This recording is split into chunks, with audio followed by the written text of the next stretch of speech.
Good morning, everyone. Wow, we're not on Zoom. Good morning, everyone. How is everybody this Monday morning? Look at us. We're up, we're out, we're dressed. 3 out of 4 of us do not have yoga pants on. Half of us know that it's Monday. This is pretty awesome. I'm Cheryl Durst. I'm the Executive Vice President and CEO of IIDA, the International Interior Design Association, and it is absolutely my pleasure to welcome you, make eye contact with you, and to say good Monday NeoCon morning. Jeanne Gang is not a stranger to us. It's not a stretch to call her one of the great designers and great thinkers of our age. She's the founding principal and partner of Studio Gang, an international architecture and urban design practice headquartered here in Chicago, known for a distinctive approach that expands beyond architecture's conventional boundaries. She creates striking places that connect people and their communities and the natural environment. Her diverse portfolio across the Americas and Europe includes an expansion to the American Museum of Natural History, a new United States Embassy in Brazil, and hallelujah for all of us, the global terminal at O'Hare. For her work at Studio Gang, she has won countless awards, including a MacArthur Fellowship, also known as a Genius Grant, and has been named one of Time magazine's most influential people in the world. Jeanne is a boundary breaker and a door opener. When her Aqua was completed in 2009, it was the tallest skyscraper ever designed by a woman. In 2020, she broke her own record with the St. Regis. But though she has definitely used design to inspire awe, she has also used it to inspire better stewardship of the natural world, create better spaces for communities to gather, and foster better connections with our urban landscapes and one another. By continuously expanding her practice of design and questioning limits and pushing those limits, Jeanne illustrates what we as designers and in the design community know, that design is a human thread that connects us all and offers a path to a better world. Please join me in welcoming your Monday morning keynote, Jeanne Gang.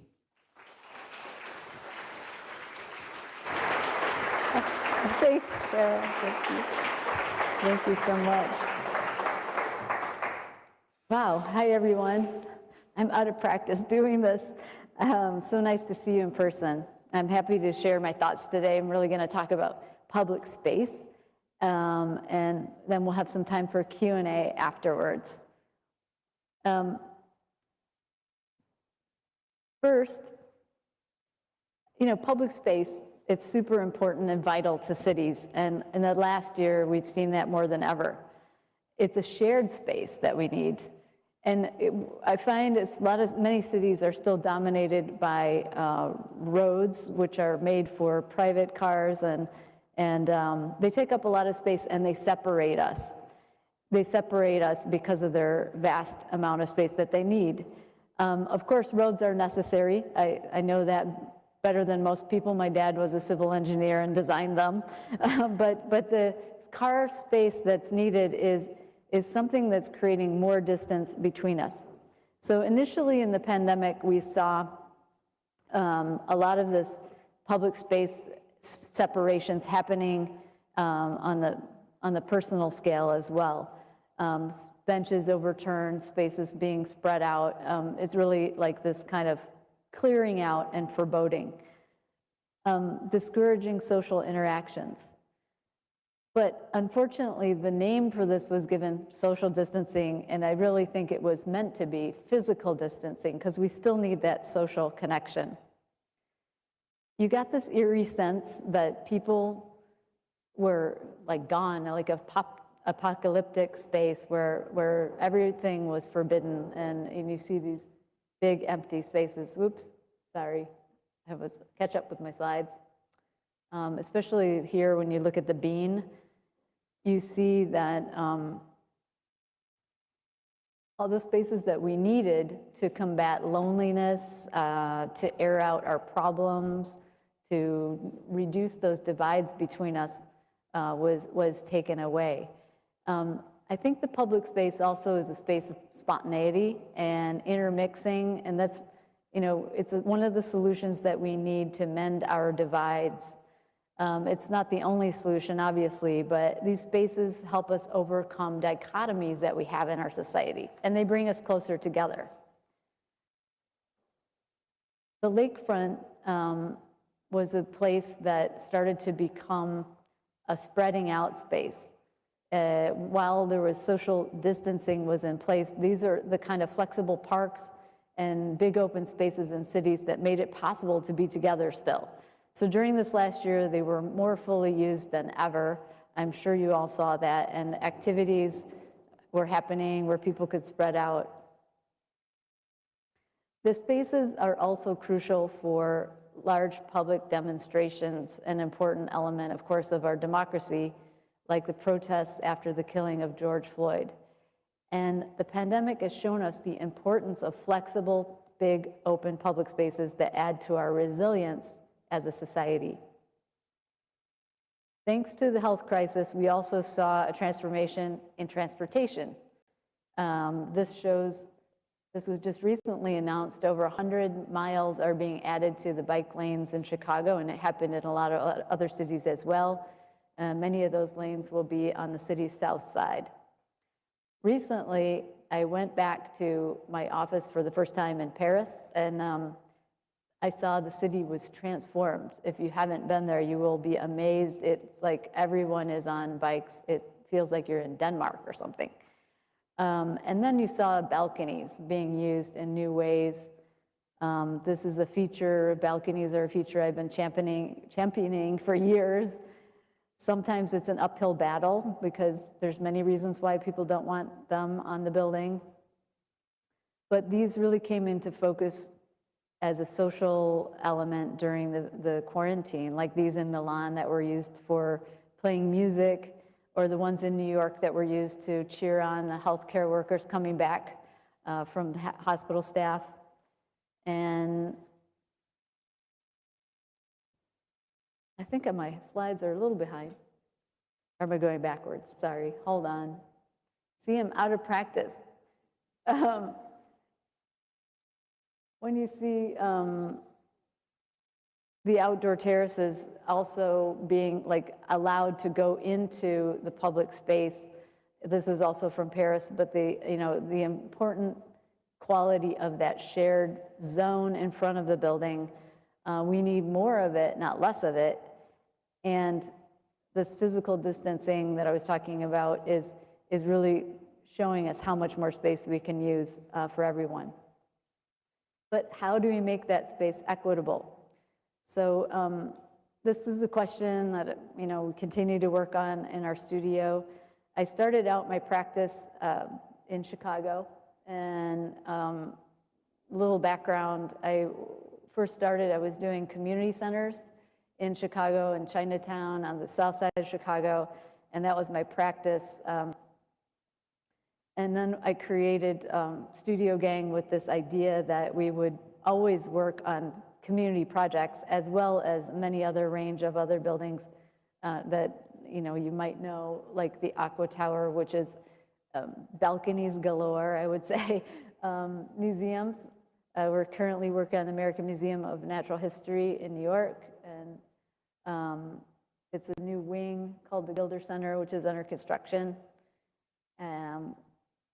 We've worked on, I'm going to go back one, cultural spaces like the Writers Theater and this residence hall at University of Chicago. Here's the Writers Theater here. But all the while, we're also trying to activate communities, like I said, working in the urban space, emphasizing how architecture and design can come together to create stronger social connections and better places for everyone. So our practice has a civic impact element that we're working in stitching together existing neighborhoods and building new neighborhoods. So it's a kind of urban scale of the practice. In fact, in all of our projects, even in the towers, we're looking for ways to connect communities with their environments, reduce climate change at the same time, and make better outcomes for everyone. This is the recent competition we won called C40. It was a competition for a site downtown Chicago across from the library, and we proposed with our developer partners affordable housing for essential workers in the loop, and it's a net zero carbon building for downtown, so we'll be working on that as well. So really what drives it, I guess, is the care for the environment and believing that both the social aspect of architecture and the environmental aspect are really related to each other, and they come together in this public realm. So even tall buildings can participate in making a better public realm. I want to just tell you one feature of the St. Regis Tower, which used to be called Vista. This building was designed as 3 stems, and it's a very tall building. It'll be the third. It is the third tallest in the city, right after the Trump Tower, and it's really designed to be seen at a distance, but also work as part of the urban fabric on the riverfront. So in this diagram, you can see it's very visible on axis along Lakeshore Drive, looking north, but it's also part of this neighborhood along the riverfront. So you probably see it sticking up. But one of the interesting features of this building is really that it's lifted up at the ground level to allow public passage within. So not only at the ground level, but also one level below that, or a few levels below that at the park level. And so people can move between the park at Lakeshore East and the riverfront. And it's kind of it's very hard to make a tall building do that, because usually they take up a lot of space at the base. But here it's really a porous building at the base, which you'll see more as the building finishes up and opens up more. But already it is having a positive impact on connecting people to the riverfront. A river walk, really, another feature that has really come to life since the pandemic. And if you haven't been there during your stay while you're here, you've got to go down and visit and see what a transformation this has had. The design of this riverwalk here by Carol Ross Barney and Sasaki was a kind of a short piece. And when we were doing the Vista Tower, we thought, well, we could connect it, and eventually it'll seem like a faraway piece, but eventually it will be more connected to the lakefront. So in fact, these two things have been connected in an incredible long run, and you'll see how exciting it has become as an outdoor public active space. The city of Chicago asked architects to envision, they did a competition called the Ideas Lab for thinking of different aspects of the riverfront. And so in a way, they were trying to generate new ideas for different parts of this riverfront as it expands out. One of the ones that we looked at was part right at the Lyric Opera House, which is, as you can see on the left, it's a very big wall that is very hard to get around. There's not really a connection there on the river. And our idea there was, after looking at the structure of the building, was to use these tie-in points to the building to hold a kind of a suspension bridge that would navigate that space in front of it, and to connect the space across the river with an outdoor performance space, thinking that it would be possible to project what's happening on the inside, with what's happening on the inside of the opera could be projected to the outside. No more bit. I don't think I did that, but so this aspect of designing the river's edge is going on now, and it's expanding, and there's a lot of really interesting parts as you go farther south. There's more ideas of how to naturalize that edge and really make it a space of huge amounts of difference. And I'll wait for some slides to come up, but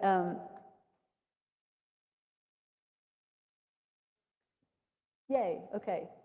So you can see how the walkway is suspended from the building on the right, and then the areas on the left. Okay, stop there, whoever's turning the slides now. The thing that I started thinking about a few years ago is how to activate public spaces, and they need big scale moves like the riverfront idea, and that takes years to complete. But there's also a micro level of this, and that's why I think it's so interesting to talk to you today at NeoCon.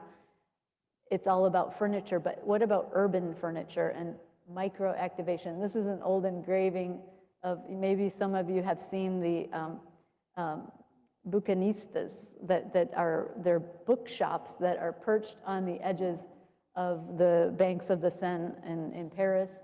And they're just little boxes. There are 900 of them. You can turn it there. And they look something like that. And yeah, it's working. But they totally enliven this edge. And at first you might think it looks a little weird to have these wood boxes on there, but it's something about this micro activation that I think is really interesting. And so we need some things that are on the scale of the human body in the urban realm to make the urban realm feel inclusive and welcoming to everyone. And it's not working anymore, but can you go to the next one?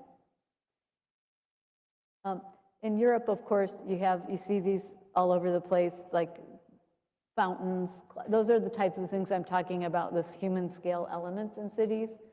And then if you go to the next one, how do you bring that into an environment that's starting from scratch? And I want to talk a little bit about our Mission Rock project in San Francisco. It's this large parking lot right now, right on the water's edge on the harbor, right across from the Giants baseball stadium. And so we were asked to envision a neighborhood here. There was kind of a master plan already, but envision a neighborhood in San Francisco from scratch and how to make it active and lively on day one. And so what we recommended was that we start, first of all, with thinking about the podium and how to erode the podium. So you'll see like the scale of landscape coming into this project. And so this shows a few of the blocks on the right, and then this kind of landscape idea of a mesa as instead of a big, huge podium. How can we break down that podium? Then the other thing was like to have different architects, not have Studio Gang design it all, but invite different architects to participate on the different blocks and come up with a set of rules that we could follow, like guiding principles, but not have architecture that looks like it's all by the same hand. So this is our combined model with a few of the different architects participating, MVRDV, Work, AC, and Hennig Larsen, or three of the other architects. And then think of these micro-activations at the ground floor. So each of our projects has space on our ground floor designed to incorporate different kinds of contemporary micro-activations, and they're embedded into the walls. So when you walk around, you'll discover these things.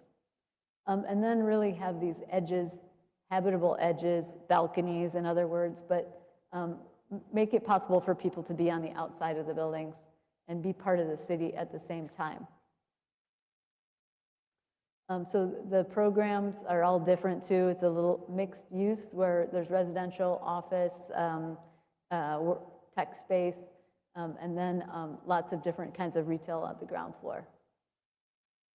And so now I want to just talk about taking this same ideas about activation and taking it to a neighborhood in Chicago on the city's west side. It's the East Garfield Park neighborhood. And we were asked by Mayor Lightfoot to help facilitate a plan that would help this neighborhood become safer and make it more usable for the residents.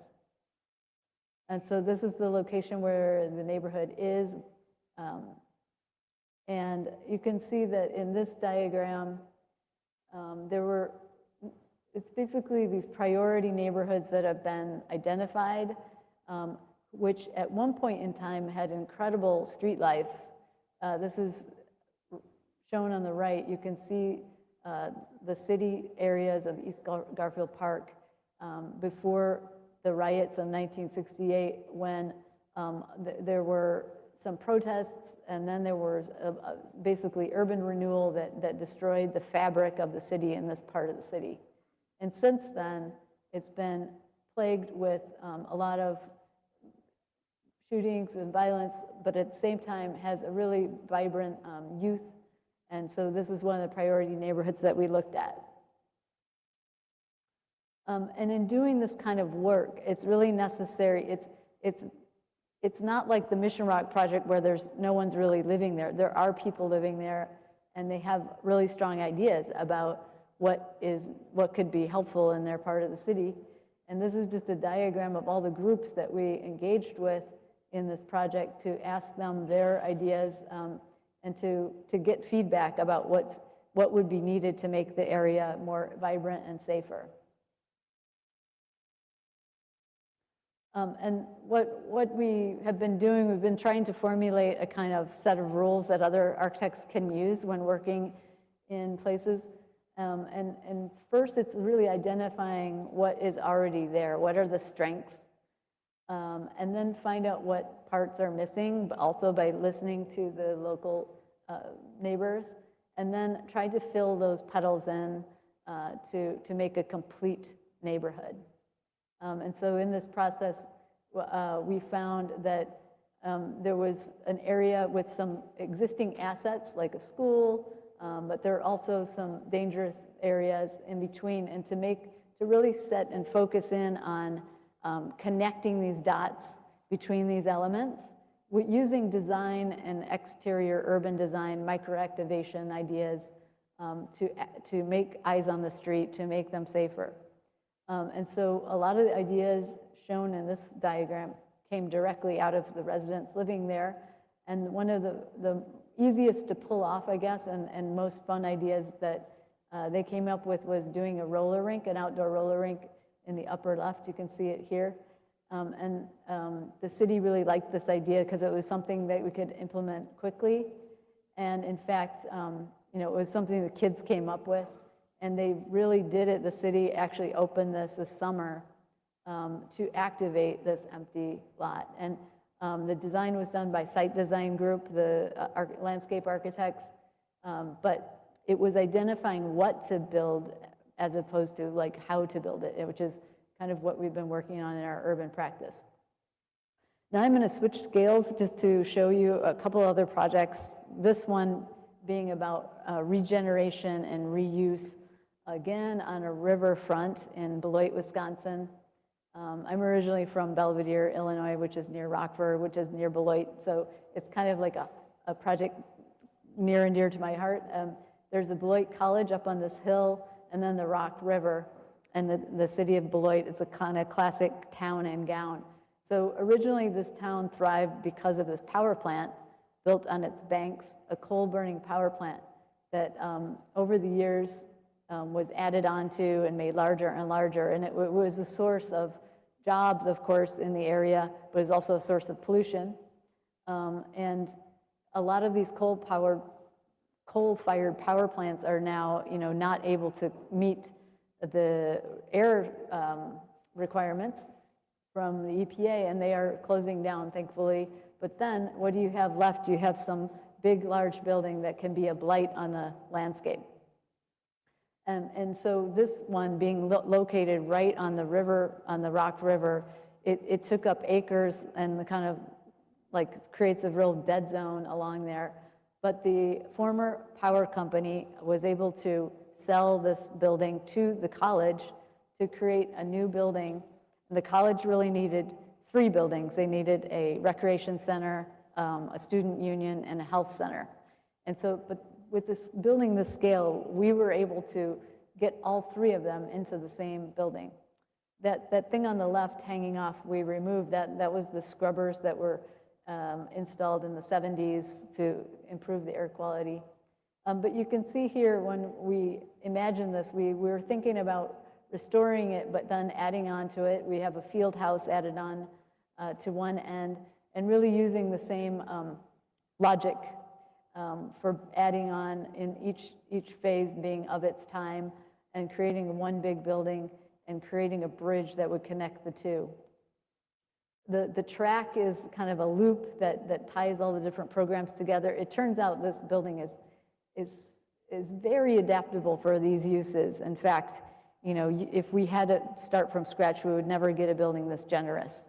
So reusing this building gave them even more space to expand, and we were able to do a number of strategies, such as using river water to help with the heat exchange, reducing the energy costs, and really make this building sustainable, but also kind of restoring it in a certain way for the town. This is what it looked like when we got there. That's the turbine hall. And there were, it was really not even weather tight at that point. I think it was colder inside the building that day than it was outside. But here you can see it in its glory now, and we've continued the river walk along the edge of it.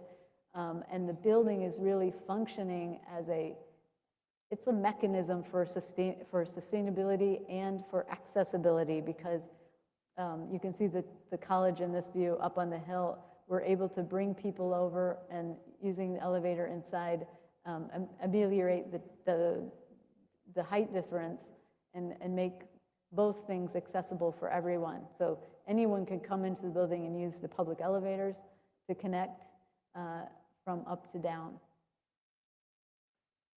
It's really a nice success story. It was, in the beginning, it opened right during right when the school was closing for the pandemic, but then it was one of the reasons they were able to reopen, because they had this very generous space. People could spread out. And this is the bridge that makes it accessible from the college campus side over this kind of busy road. And that's how you get across as well. And there's the track from below connecting all the spaces. And it has these kind of micro activations within it in a certain way, because we were able to keep some of the big parts like the hoppers and the gantry crane and to incorporate them into the building. So there's things to look at and things to do inside. Here's the competitive swimming pool, which is very, very popular and used. So finally, to finish off, I wanted to talk about a more of an urban design project that we're currently working on. It's under construction in Memphis. And this is a project that has components of both like urban scale and this kind of micro activation. And it's working with a site that is, has a troubled history, let's say, and we're trying to bring back the use and be more inclusive in this public space. A view of the Mississippi River, which is so huge and so wide, and in fact, the level of the river goes up and down something like 50 feet. It can vary. So the edge of this river was always used as a kind of industrial loading dock. And you have a lot of places along the river that are sloped so the water can rise and fall. And the city itself kind of turned its back to that and aimed toward what you see there called the center street or the central street on the right, and then you have on the left the cobblestone landing and the river's edge. And so when we first were asked to look at the city, it was about how to stitch together all these different spaces along this formerly backdoor riverfront into a new a new front for the city of Memphis, a place to bring people together. And so our project, the scope of it included everything from way far in the north area, this Greenbelt Park, all the way down to MLK Park, and to try to look at each zone and see what would be needed and what people would be attracted to, what they would come to. So the first place we started was this place called Cobblestone Landing in Fourth Bluff. And at the time that we were starting this part of the project, we were also in the midst of a kind of coming to terms with these Civil War monuments that were in Memphis. They're actually not, they weren't put there during the Civil War, they were put there in the 60s, but monuments to not great people. And there was a real curiosity about this Cobblestone Landing from our point of view, like what was it there for, what was it used for? We started asking people about it, and people had varying reactions. Some really didn't like it, some didn't even know it was there, and other people wanted to preserve it. It turns out that it was used for many different things, but so, you know, from everything from a parking lot to, you know, a loading dock, but because the cotton trade was there, it means that there were enslaved people who worked on this, this dock. And so there's a kind of social, like uneasy social history, uncomfortable place, how to reintegrate it into the fabric of the city, and how do you deal with that history.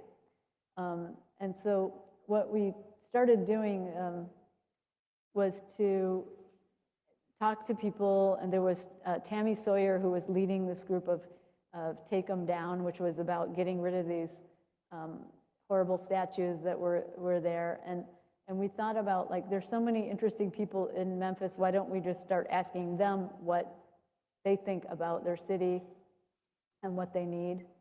And so we posed this question about this cobblestone landing. This view, you can see the water is quite high on it. And then we started to record the stories of others. Tammy, right here, sharing her story, and we were sketching the things that they thought were important about Memphis. And we ended up taking these cobblestones and asking, well, there were 9 different types of stone, asking people about their, different people that were leaders throughout their communities, what they thought about Memphis, and we tried to embed those into their stories and try to, like, imbue the stones with those stories. So we call this stone stories.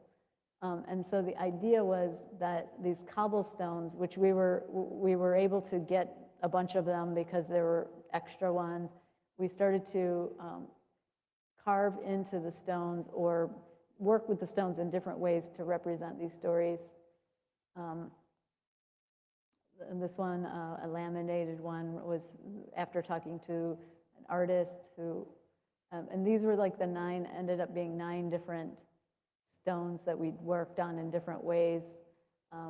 And then we exhibited these actually in the Venice Biennale that was part of the US American Pavilion, and had the stories played as well in that context. So in a way, it's like giving the stones a new history to then come back to Memphis. As that project was progressing, we were asked to start taking a look at Tom Lee Park, which is the big, huge area in orange below that. And you can see the site there. And Tom Lee was this hero who saved a bunch of people by going out on his boat when their boat had turned over. And he was a black man who was really, like, I think he's saved over 30 people from this boat that overturned in the Mississippi. And so the park is named after him. But the park is really just this big, long, flat plain. And it's used for a couple big festivals, and that's about it. And so we were asked to make it a park for everyone. And to do that, of course, we did this engaged process again, but then we also developed what we call a youth design leadership group. So it's youth who are maybe interested in design or interested in what should be in that park, and led a group of them to envision what program should be in the park. Oops, I think I'm stuck now. There you go. So this is an overview of the park with these, working with Scape, who's a landscape architecture firm, and where you see these big open lawns that allow the festival to continue, but areas of concentrated activity that represent what people want to see in this park. And so we also, to think of the building of it, we looked at the kinds of construction that had been going on. There's a shipbuilding with logs, and you can see the big crane in the back that's used. So it's very much a working waterfront, and we took inspiration from that to design these elements. This one being a canopy walk that also makes the park accessible from different levels. And then this one is a canopy that's kind of a multi-use canopy that has ability to have dances, basketball, yoga, anything really in that area, which we're calling the core of the space. And so that one as well is kind of built with this technology of the piers going down. So, and here's a view of that. This project, which is under construction, I'm really convinced that like architecture can be this, it sets up behaviors, and it sets up a way that it can contribute, people can connect, and in this sense, architecture can contribute to making these positive social interactions in public space. And if it's done well, it can facilitate this bridging of the societal divides that will change our attitudes about each other and our environment. Of course, it can't do everything, but it can do something. So I have a very strong hope that we can heal some of our rifts in our country and throughout the world that exist. And I think about change and how fast it can happen. And just to conclude, if you remember what the Chicago waterfront looked like, this is only 100 years ago, really, and it was a waterfront that's only about the resource, taking the resource, private company rails, occupying the edge. I mean, a human being could never cross even over to get to that water at that time. And you think about in less than 100 years, it's become this shared resource, and I hope we can all continue to think about our next public spaces and how activating them with micro and macro connections is going to help us to mend our social divides. Thank you very much.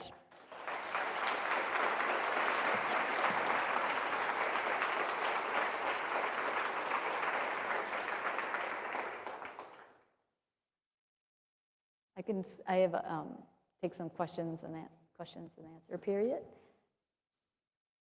It's fun to be back in person, but you can tell I'm a little rusty.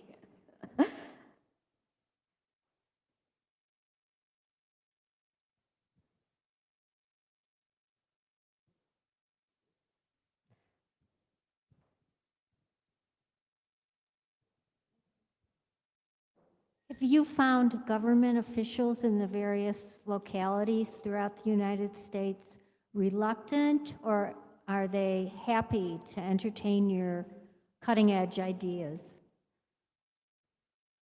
I missed the first part of it because of the echo, but I was asking about whether or not public officials in the various locations where you've made these projects, were they reluctant or were they cooperative?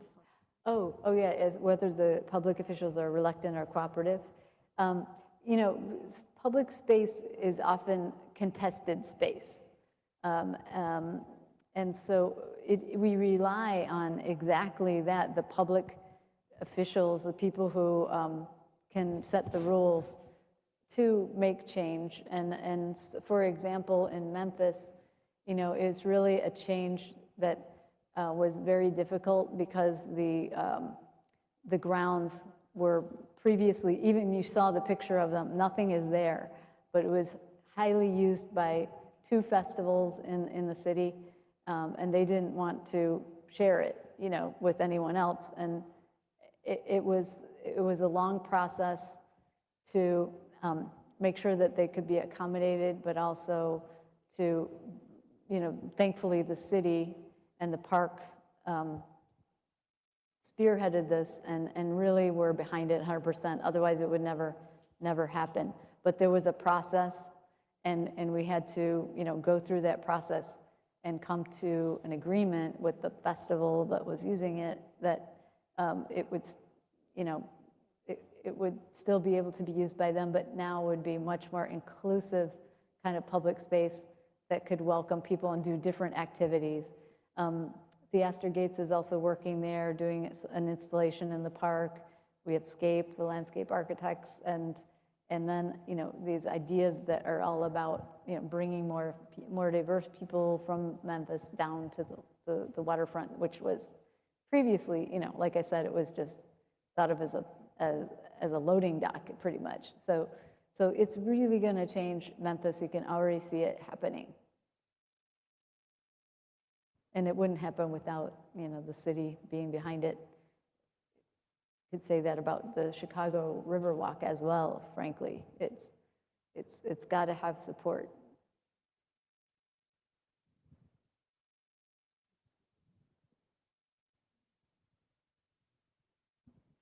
Following up on that, are a lot of these projects then publicly funded or privately funded? How do you get a lot of this community work kind of going? Yeah, with something like Mission Rock, which was a San Francisco, that large area in San Francisco that is right next to the Giants baseball field, that was a public piece of land that they had a competition for developers to propose what to do with it.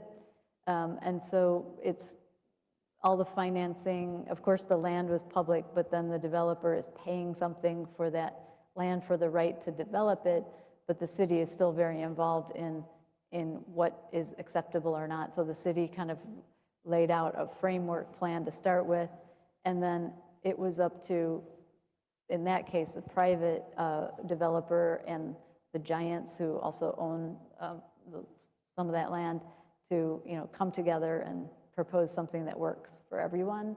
And, you know, so we're, I guess, in the process of all this, like the designers come, oftentimes we come too far at the end, like where it's already all planned out and we're just supposed to, you know, make it look good.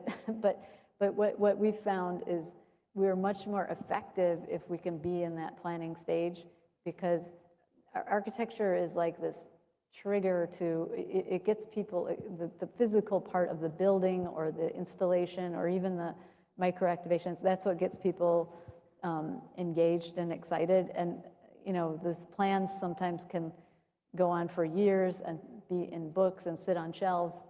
So I think you need that design spark. And if you have it earlier in the process, it's a great way to get people behind the project. And so that's what we're trying to do in our practice, because we don't want to be just urban planners, and not just urban planners. Urban planning is great, but we want to also immediately bring in the sense of the physicality, the design, and also connect that to what people want in their neighborhood. Jeanne, you mentioned architecture changes behavior. What's your favorite nudge that has happened as a result of some of your work? And then what nudges do you think need to happen that haven't happened yet? Yeah, that's such a great question. It's a very big question, and because it happens on different scales, right? Because you know, how can people, let's start with the smallest scale, like how can people that as you design an interior or space, how can you set it up so that the behavior is one that we all want to see? You know, people connecting on the same level, people feeling open. And so one of my favorite interiors that we did, which was within a building, was for the Arcus Center for Social Justice Leadership, where people in this building would be working on difficult issues about injustice and human rights, and a lot of different people coming together. How do you dissolve the awkwardness, the tension, and things that happen?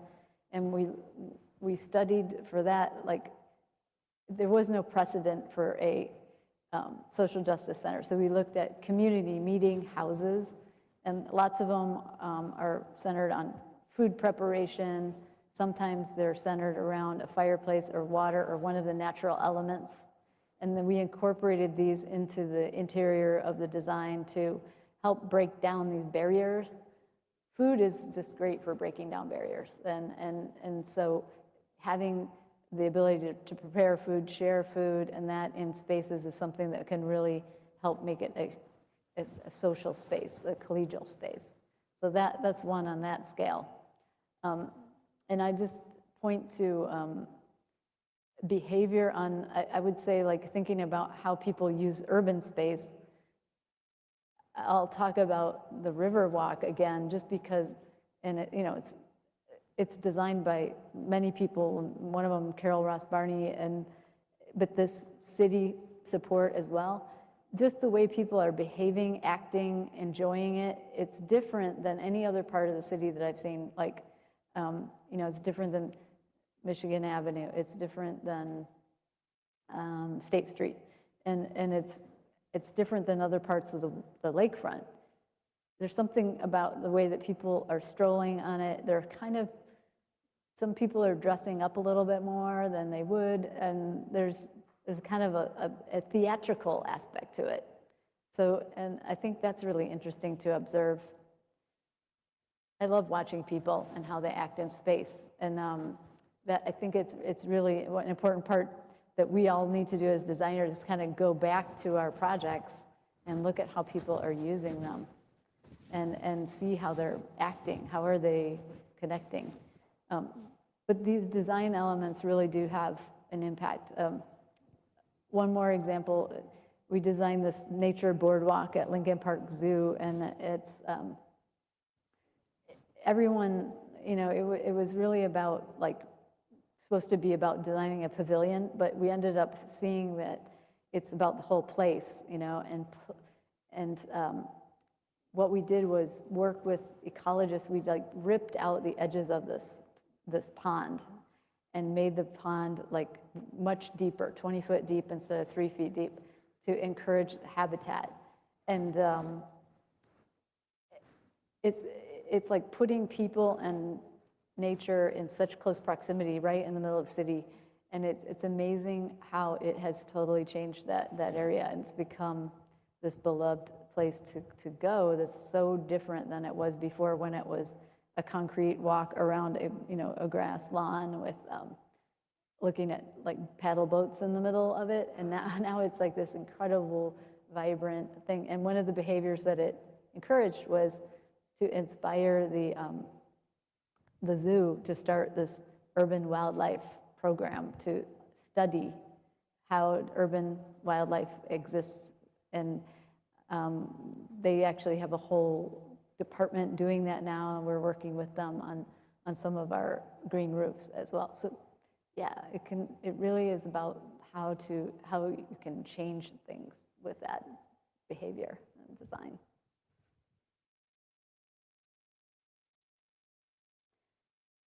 We'll take one more question.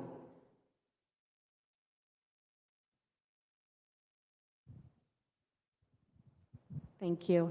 A lot of your projects start with this community engagement process, which I think I'm being asked to engage in more and more. And I was wondering if you could elaborate a little more on like what tools are in your toolbox as a firm that you've brought in, skill sets you're looking for in employees to help do that kind of work, or are you looking for outside partners to help do the engagement? Or maybe you're just capable of doing it all yourself, but I think some of the skills are just a little foreign to the work that I've been trained in. That's a great question, because it's, of course, nothing that I ever learned about in architecture school at all. So, but when we started to do this approach and realize like how important it is, we brought in someone to help train us how to talk to people, how to, you would think we would know that, but anyway, no, how to ask the right questions, how to listen, how to engage. And one of the tools is really just thinking about with your client, like what level of engagement do you want? I mean, there's the minimal level, which is like, tell the people there's a project going to happen in their neighborhood, to, engaging with and workshopping it, to empowering. Empowering is like at the other end of the spectrum. And so we're usually trying to identify what is this engagement going to look like. And we have done it ourselves. Like we worked with the city this year to do that East Garfield Park project. But there are more and more people that you can also collaborate with and rely on to help do that are trained in that. So we've also done other projects where there's one group called Hester Street Collaborative in New York that we work with on a project in Brownsville there. And so, but it's such that you can't just like say, okay, there's a consultant doing that. I mean, you need to be able to take in the information to be able to understand how design can work with it. So I think there's a multitude of ways to do it. There's more people that, but if you have a chance to participate, at least to get a sense of what's going on, that's really great. And of course, my team, they're so excited about doing this work and working with people, and they are super into it. So it's a great skill set and experience for your teams as well. Okay. Thanks, everyone. This is my first lecture back. Thank you so much. Have a great time at NeoCon.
Hello, everybody out there. Hello, design friends and fans. This is Cindy Allen, Editor-in-Chief of Interior Design, and you are watching Product Live at NeoCon. Yes, we're at NeoCon. Hello, everybody.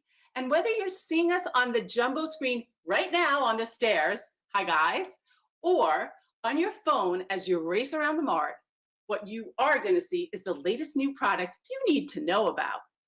These are going to be fun and quickie 10-minute interviews with our launch partners right here, right now. Yep, hang on a second. I want to show you. The launch partner platform is built, hang on a sec. The launch platform is built around your phone and helps you designers discover the newest product and immediately take action, save, or share. So we'll explain more as we go. So are you ready? Here we go. First up, we have Decca Contract.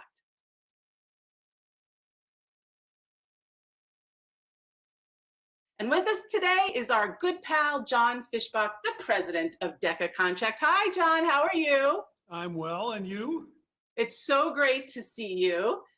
I want to tell everybody that you've been the fearless leader for the past 17 years at Decca, and Decca has grown into an international player in the furniture industry, producing standard and custom furniture for private office, reception, and conference room. And there's a lineup that I saw that no one wants to miss, right?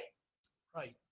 Yeah, we're pretty excited. I'm sure you are about your introductions. Now, I first want just a little background. I know you've been in the furniture industry for 35 years.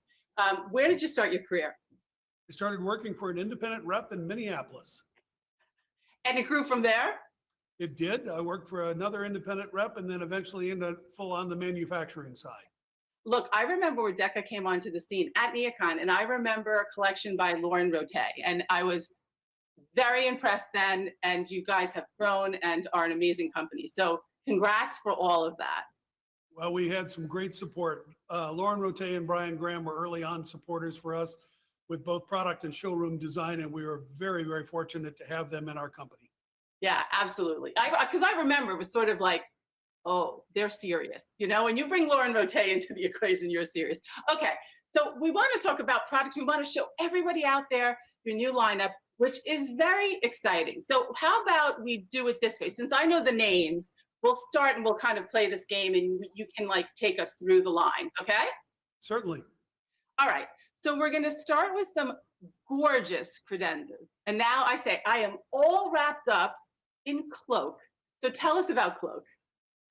Cloak and its sister product, Compass, were designed by Gary Lee and his team right here in Chicago. The idea of both Cloak and Compass was to put forth our ability to work in mixed materials and frankly, some difficult designs. As you well know, simple is difficult to do very, very well. And Gary designed a product with his knowledge of our manufacturing capabilities and came up with pieces that are as much a piece of art as they are a piece of furniture. Yeah, absolutely. Yeah, I was going to say that Compass is like is definitely like a sculpture. First of all, let's give a shout out to Gary Lee. Gary Lee, if you're out there, I mean, he just has such a beautiful hand. Really, everything is like artistry. So when I saw the first pictures of this, of Cloak, I got so excited. Didn't you? I did. And from the initial design brief sketches, we were all taken by it almost immediately. And I think what you'll enjoy seeing is our showroom this year, because Gary and his team designed our showroom around their Cloak and Compass products. Oh, really? Good. I can't wait to go and see it. All right, a couple things. Let's talk about a couple specifics. So for Cloak, look, you can use it for workplace, hospitality, residential. It's really sort of multi-anywhere. It's supposed to be a cross-platform product. Yeah. Yeah. And you're right, it can be residential. It can be, we've got a couple of hospitality applications already for it. In oversized, overscaled pieces that would fit well in a large lobby, hotel lobby. And we see endless applications for these products.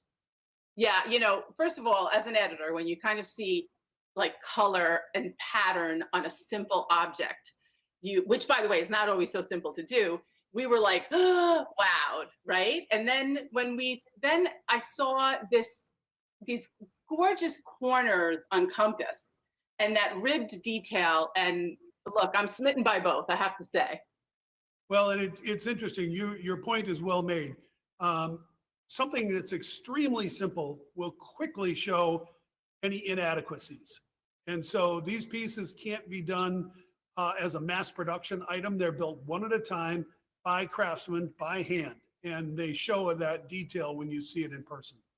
Yeah, I think it's important to tell everybody, John, also that how environmentally friendly all of these pieces are. Actually, those products just received their SCS Global certification. Wow. And for both, there's two different ways of doing it. You can get a product certified or you can get a process certified. We are both process and product certified for SCS Global. Fantastic. Congratulations on that. They're just gorgeous. Okay, let's move on to seating and storage and a whole modular collection called the Autodromo that I just love. Autodromo is an interesting animal. It started out as one thing and grew into something else. Our original design brief asked for perimeter seating for conference rooms. And we got that done. And then we thought, well, we got to have benches, horizontal. This is the most diverse horizontal seating collection in the industry. And so it grew from perimeter seating in the conference room to hallways, to collaboration areas, to lobbies, to just about any area where you need a benching type of product. Then we needed storage to go with that benching type of product. So we now have a price list that encompasses 122 pages of benches and storage components for virtually any horizontal seating application. Yeah, are there more picks there? Because pull those up, because I have to agree with you that this is something I haven't seen before. And the breadth and depth of this collection, it really is a wow, is really a wow. And yet it's so clean and sophisticated that it's not intrusive at all. I think it's gorgeous. Congratulations on it. And let's talk about this designer, Alyssa Coletti. Yeah, Alyssa, this is her first design for us. She's worked for other manufacturers in the industry. We absolutely loved working with Alyssa because she is so skilled at not just product design, but her drawings, her renderings are amongst the best. And so she made our job easier by providing very, very well detailed images for us to create the product. Alyssa is going to be with us here. I think she might be in a little bit later on today, but she will be in the building and would look forward to meeting anybody that would like to get some more information about how she was inspired to design the Autodromo product. Great. So everyone go to the showroom and go meet Alyssa. Very impressive. I do want, so there's two beautiful tables, one by Alyssa, one by Gary. Let's try to get that in. Okay, so this table is bold, it's faceted, it's environmental, and it's called Skyward by Alyssa Coletti. So tell us about it. You know, I don't know how I can put that into words. The image, I think, speaks for itself, and her creativity with the angles and the lines and the veneer application give it that pop that you're talking about. Yeah, absolutely. And you were asking about one of Gary's tables? Yes. That one's kind of dances. It's like artistry and it's a beautiful ribbon. The ribbon table, again, this was something that started out with it was a wish. I was looking for a product that only Decca could do. That we have a tremendously deep skill set at the factory, and I wanted something that would stop traffic, people would say, oh my gosh, how did they do that? And so Gary took some time and came back to me with the ribbon product, the ribbon design, and it has now grown into conference tables and coffee tables and occasional tables, and available in 8 different metal finishes: stone tops, glass tops, and wood tops. It is absolutely striking. Again, it's a piece of art. It really is. So first of all, John, a huge congratulations on these really incredible offerings from Decca Contract. We're really excited about it. Everyone go check it out. They're on the 3rd floor, showroom 333, and we are live at NeoCon. Thank you, John. Thank you, Cindy.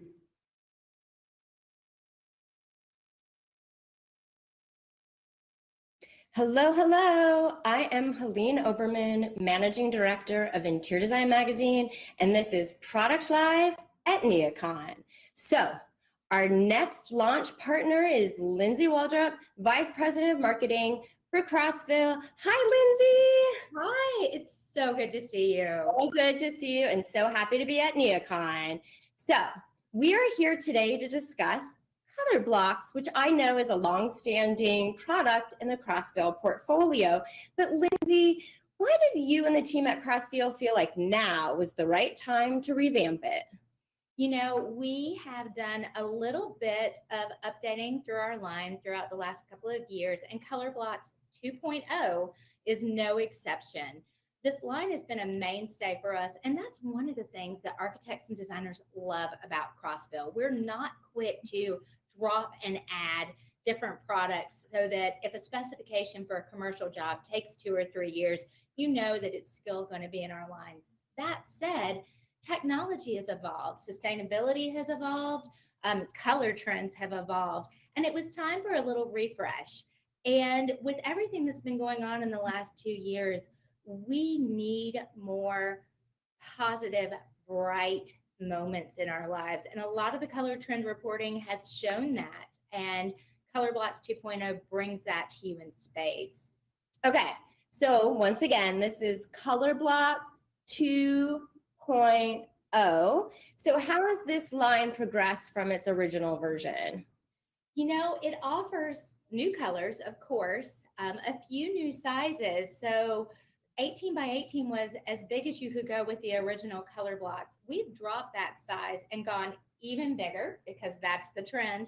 So we now have a 24 by 24 and then rectilinear with a 4 by 12, along with the traditional 12 by 24, 12 by 12, and 6 by 6. So a lot bigger. But I think one of the biggest changes and why we're quick to say that this is a 2.0 is that we've softened the look of Color Blocks 2.0. We've taken out some of the aggregate freckles that were in the original Color Blocks for a smoother, cleaner, beautifully watercolored, modeled, almost plaster effect. It's subtle, but still has a lot of movement to it and just stunning. Well, we all know just how important color is to design. So Lindsay, can you share like a little insider knowledge, I mean, between you, me, and maybe everyone out there on the Mart Fairs, how Crossville really develops the color palettes for its collections? You know, we get our inspiration from a lot of different places. We have an amazing product development team, and they work with several trend consultancy companies, with Color Marketing Group, with some fantastic design firms for the tile industry. And they take all of that information and make choices that are right for the US market, because that's really primarily where we play, the United States, Canada, and the Caribbean. So in this case, blues and greens are so popular right now. Green's been trending up big time, and blues are always, yeah. So, you know, we're bringing a lot of that into our space here at NeoCon, trying to really take advantage of the gorgeous lake and river landscape that is Chicago and bring that feeling from the outside in, and a move towards biophilia to show how these incredible blues and greens that we weren't able to achieve with previous technology can really play into today's interiors. So I know that sustainability is really in the DNA of who you are as Crossville. So how does this line, Color Blocks 2.0, really support Crossville's commitment to rigorous sustainability standards? You know, it really is in our blood. It's just who we are. Being in Tennessee on top of a plateau, the landscape around us is incredible. And we've always done our best to keep that landscape healthy and natural. And it's no surprise then that as we've moved forward with product development, as we've improved on existing lines, we've gone after petal certification through the International Living Future Institute. With our Shades 2.0, we achieved place, water, and beauty petals, and that's what we're applying for with Color Blocks 2.0, and we should be hearing back from them soon.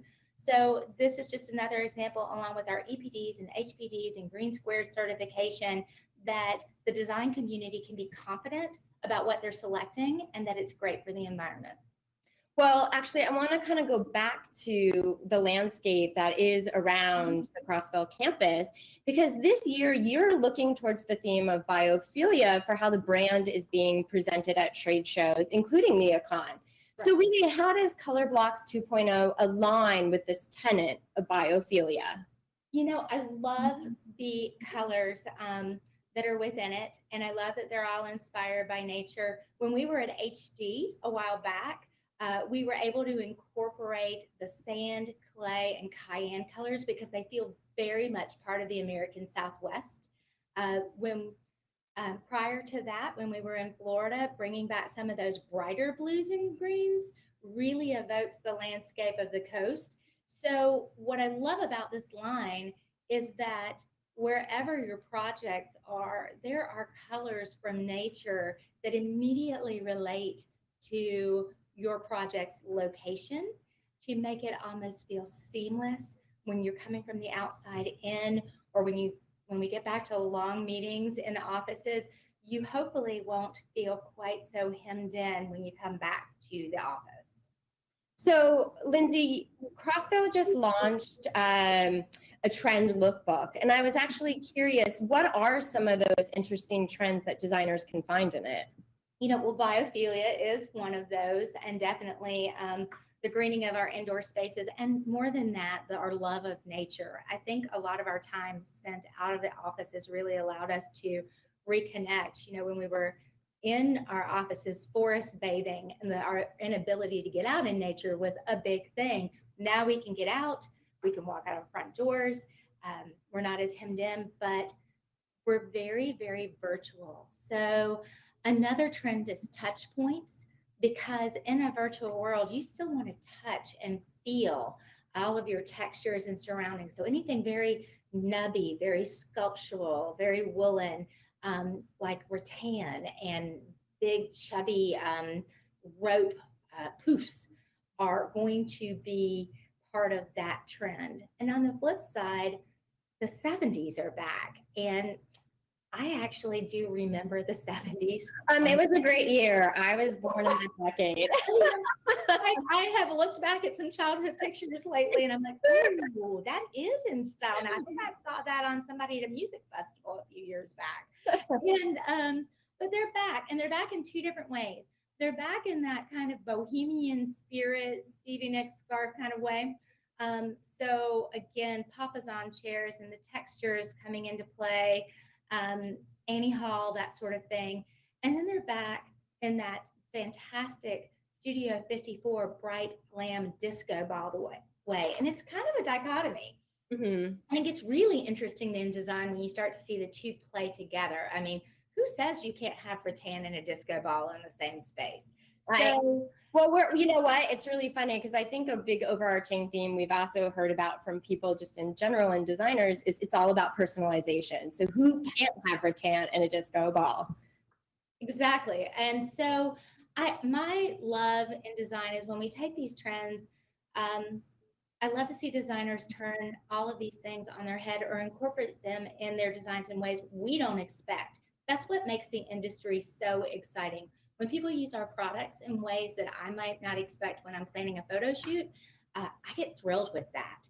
And so I think these different trends that we have going on right now and all of the different international influences that we have blending in with them are making it a very exciting time. But those are kind of the four that we're seeing right now and that we've reported on and are trying to bring into our experience at NeoCon. Well, Lindsay, I appreciate all of your time and your insight into Color Blocks 2.0, obviously the trends in your lookbook. So thank you so much. I can't wait to see you at NeoCon and up there, which means everybody. So don't forget, so Crossville is upstairs, well, at least for all of you sitting on the Mart right now, on the Mart stairs. Crossville is upstairs at booth 710086. And wait, hold on, don't forget that QR code, it's up there on screen. This is where you get this little phone out, scan it, and remember, get all the info that you need about Crossville and Color Blocks 2.0.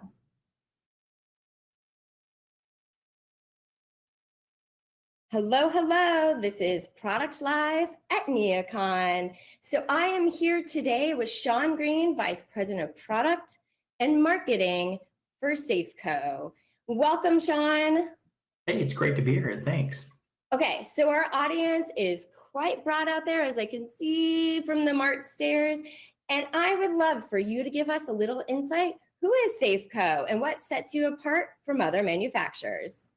Well, thank you. Yeah, Safco is I would say first and foremost, it's a wonderful environment full of great people doing great things in terms of developing innovative product solutions for both the contract furniture market as well as the home office market. And I think that's one of the things that really differentiates us from some of the other competitors out there that are more focused primarily on that commercial market and within the context of vertical markets, healthcare, education, business, and government. And we address those markets as well. And we do so with an incredibly broad portfolio of well-designed, I think very clever solutions that, again, span and bridge that market between commercial applications and residential. So we're obviously here at NeoCon, so let's talk NeoCon. So what new products are you featuring, and how does that really relate to what's happening in the market today? Yeah, well, fortunately, we've been working on a concept that we call Resi Boundaries. And what Resi does and offers is a focus on user control, which we feel is going to be really important in the office of today and into the future. As we bring more and more people back into space, there's a lot of uncertainty around how much space allocation there should be per FTE, or what type of social distancing parameters are there. How do we enable people to feel safe and secure, but yet productive? We've kind of grown accustomed to working from home for a while now, right? So now that we're back in the office, or some of us are back in the office, we're looking to understand how we can control those spaces. So when we created Resi Boundaries, it was about using storage as a space division element to define and divide space, provide that element of a sense of place, if you will, but still be able to route power and cabling and support accessories and so forth. But what was really unique about this is that with that user control element, the user is literally able to reconfigure workstations in real time to work on focus work, teamwork, creative work, or even turn it into a setting that is much more collaborative. So Resi Boundaries is a big part of what we're doing to respond to the uncertainty of the new office paradigm. I know. Well, I realize it's still like a giant question mark out there. But really, how is that, obviously you're just speaking about Resi Boundaries, but how is that really impacting really the way you as a company are developing your products? And really, what is the Safco brand perception out there in the market? Yeah, I think Safco has a very good brand perception. And I think we do a nice job with a lot of the ancillary products, where we are really looking forward to, from a design standpoint, and our strategy is to drive a lot more of the mainline solutions with focus on storage and lounge and tables and seating. We've made tremendous investments in those categories, and we'll be continuing to introduce new products. We have a host of products that we're showing here presently at NeoCon that include some new seating solutions, storage solutions that are much more tailored toward this bridging the gap between the home office and the corporate office. We talk a lot about residential styling for a very long time, but now it really comes down to, do those products actually work in the home?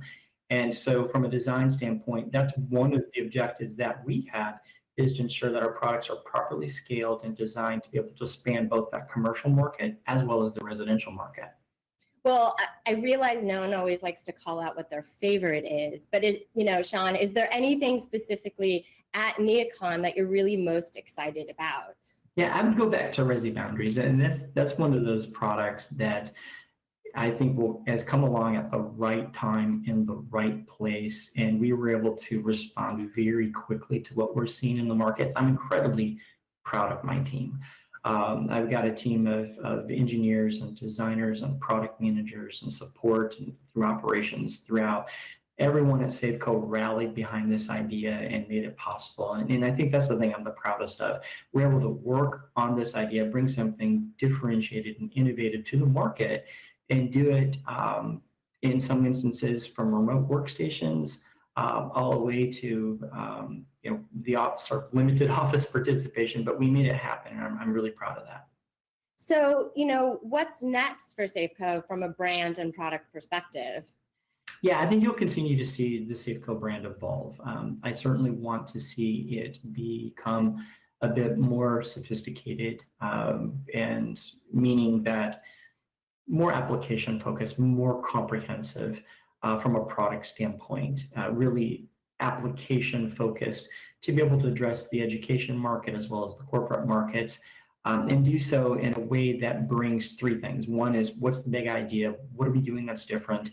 And then how do we make those things much more about human-centered design, i.e. the emphasis on user control. Be able to create really, truly flexible solutions is what we'll continue to do. Mm-hmm. Well, I mean, you really have to think about that. And once again, without really knowing, but it's interesting because you mentioned like Resimercial has been around for quite a while, but obviously is much more prevalent and will grow even more, I think, into the future. So, thinking really in terms of Safco, how do you think you will stay relevant as we look towards the future? Yeah, that's a great question, because I think Resimercial has been around a while, but I think that really applied to the aesthetic. When you look at the performance characteristics as well as the scale and more importantly, the price points, I think that's where Safco is really going to excel. We're in a position from a manufacturing standpoint as well as product positioning to be able to deliver products that actually are priced and scaled to work within that home office setting. And I think that's something that it does differentiate us. There's one thing to provide the visuals, but there's another thing to be able to deliver a product that's properly scaled and priced to support those applications.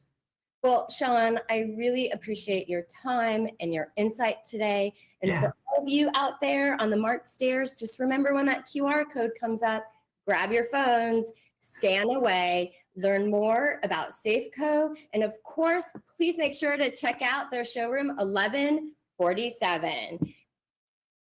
Thank you. Looking forward to seeing you all up in the showroom.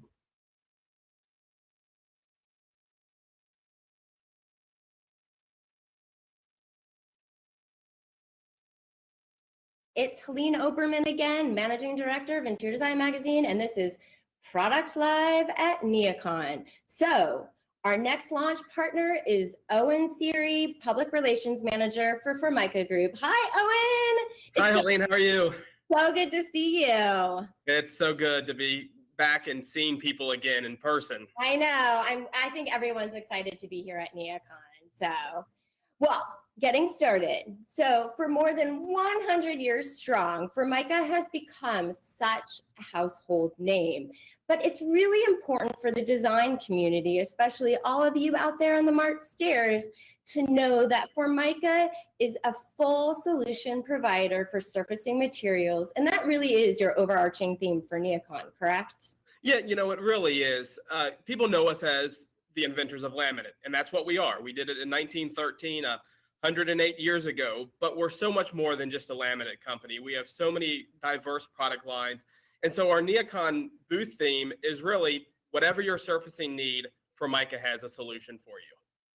So we know Formica Group has not slowed down during the pandemic. And I know that personally because I think I've seen you more than once on a virtual press preview. But it's been a few years since we've seen you at NeoCon. So can you refresh our memories of what you've been up to? Sure. What you're looking at now is actually Phoenix, which is an innovative surfacing line that Formica Group now represents in North America. But the backstory to how that came about actually dates back to NeoCon in 2019. Just before that show, the last time we were in person, it was announced that Formica had a new parent company, which was Broadview Holdings out of the Netherlands. And Broadview has really invested in surfacing technology. They're also the parent company to ARPA Industriale, an Italian laminate line, as well as Trespa, which is exterior siding. Well, with ARPA comes Phoenix, which is this next generation surface. And I can't really get into the science behind it because it's all like next generation acrylic resins and electron beam curing process. That's too much for a PR guy like me to understand. But what you'll see and what you'll feel with Phoenix, you'll feel the difference. It is soft touch. It is super matte. It is anti-fingerprint, and it is low light reflectivity. You literally touch it and you watch the fingerprints melt away. And so it's really an innovative surfacing line that is great and a great addition to the Formica product family. So I've had the opportunity to really appreciate and hold Phoenix in my hands, and I can absolutely guarantee that it has that like super soft suede-like hand. And actually something else that I really appreciated is that it has super sophisticated color palette. So the question, of course, Owen, is will the design community be able to see Phoenix at NeoCon in your booth upstairs?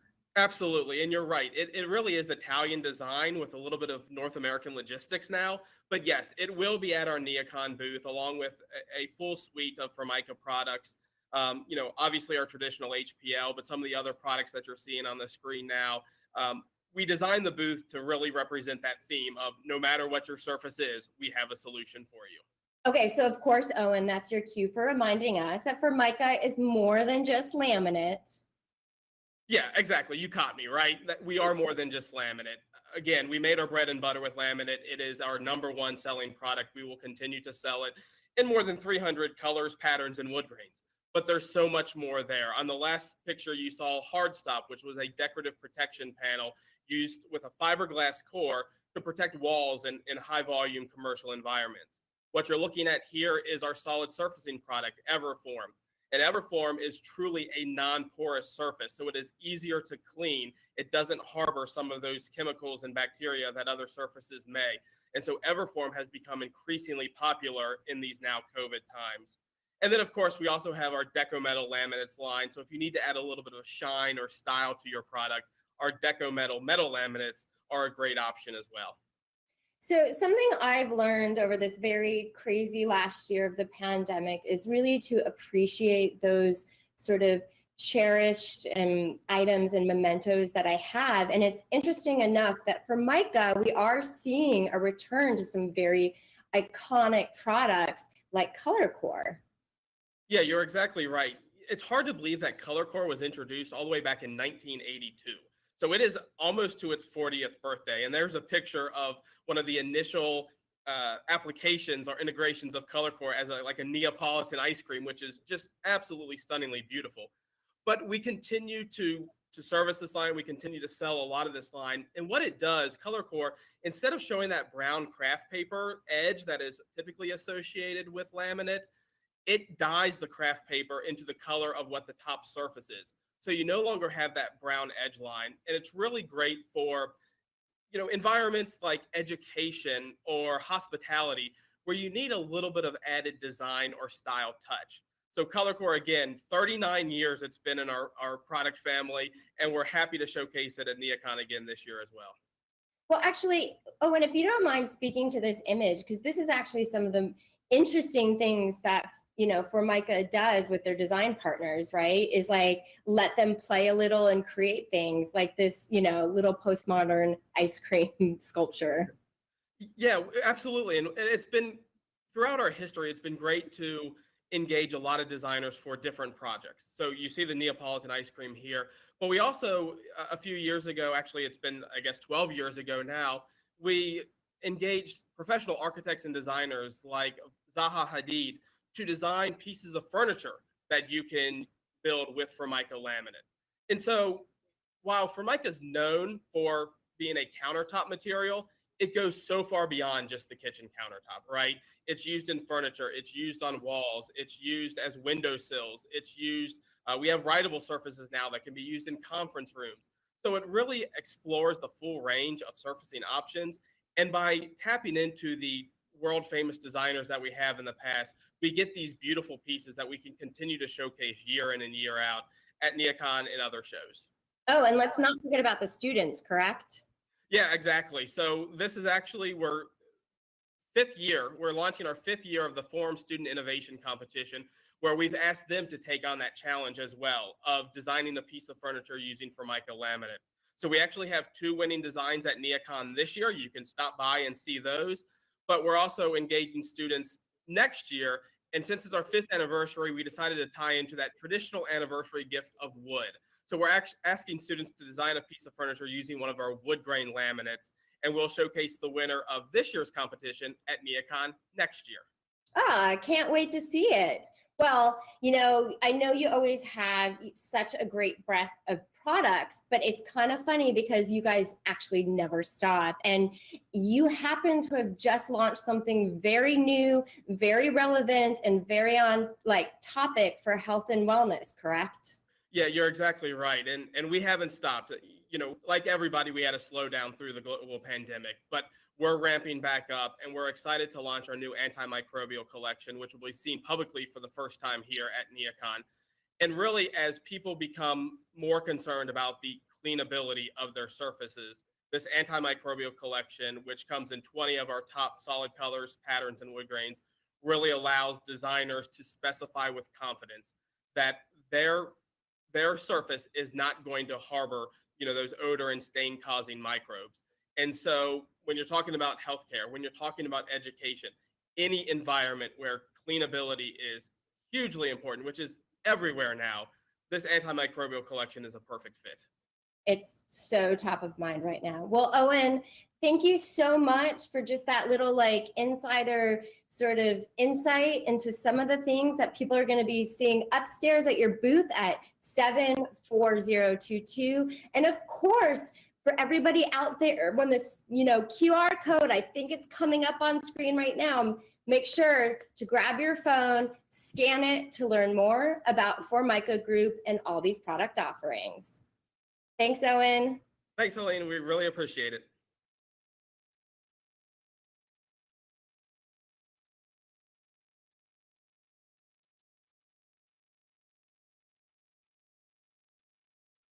Hi, friends.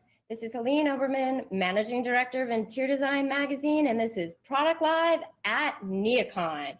So our next launch partner is Mike Blessinger, Vice President of Sales and Marketing for Indiana Furniture. Hi, Mike. Hello, Helene. How are you? It's good to be here.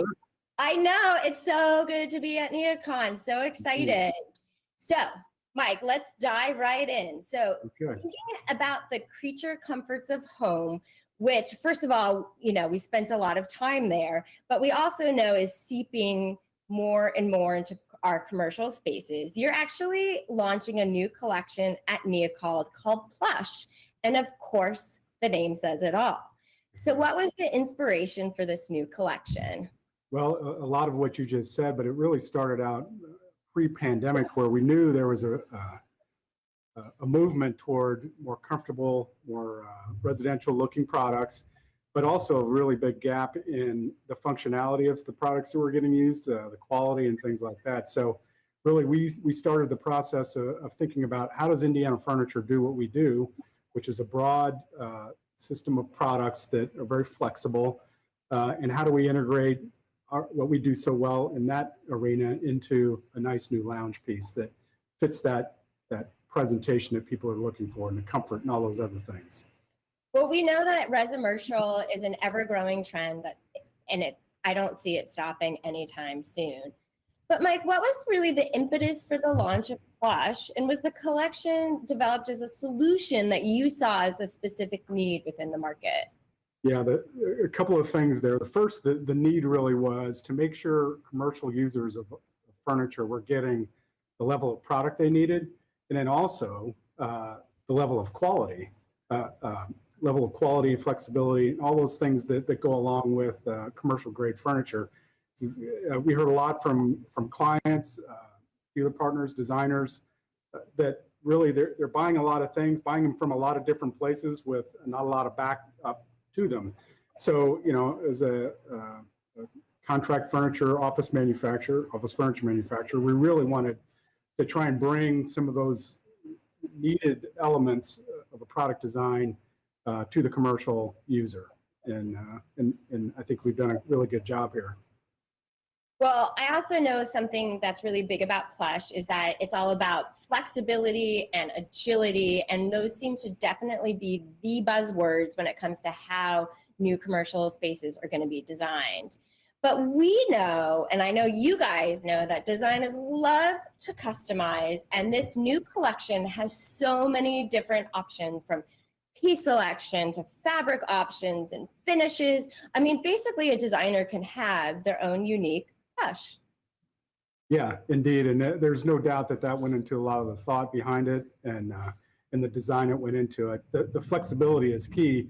You know, you can go from a very, what I'd say, simple looking club chair or 2 or 3 seat sofa to a really complex setting of a lounge area, you know, a collaborative area. And then also bring in tables with a lot of options that are, we think, really nice details that just really allow the imagination of the specifier to create what they want with it. A lot of fabric options and mixing fabrics and just blending things. And then the other great thing about it is we built in a lot of flexibility in how the product's made itself. So reconfiguring is certainly a possibility, other than just, you know, scooting a chair across the floor. It actually connects and stays together and can hold up to that kind of movement and flexibility that we want to create.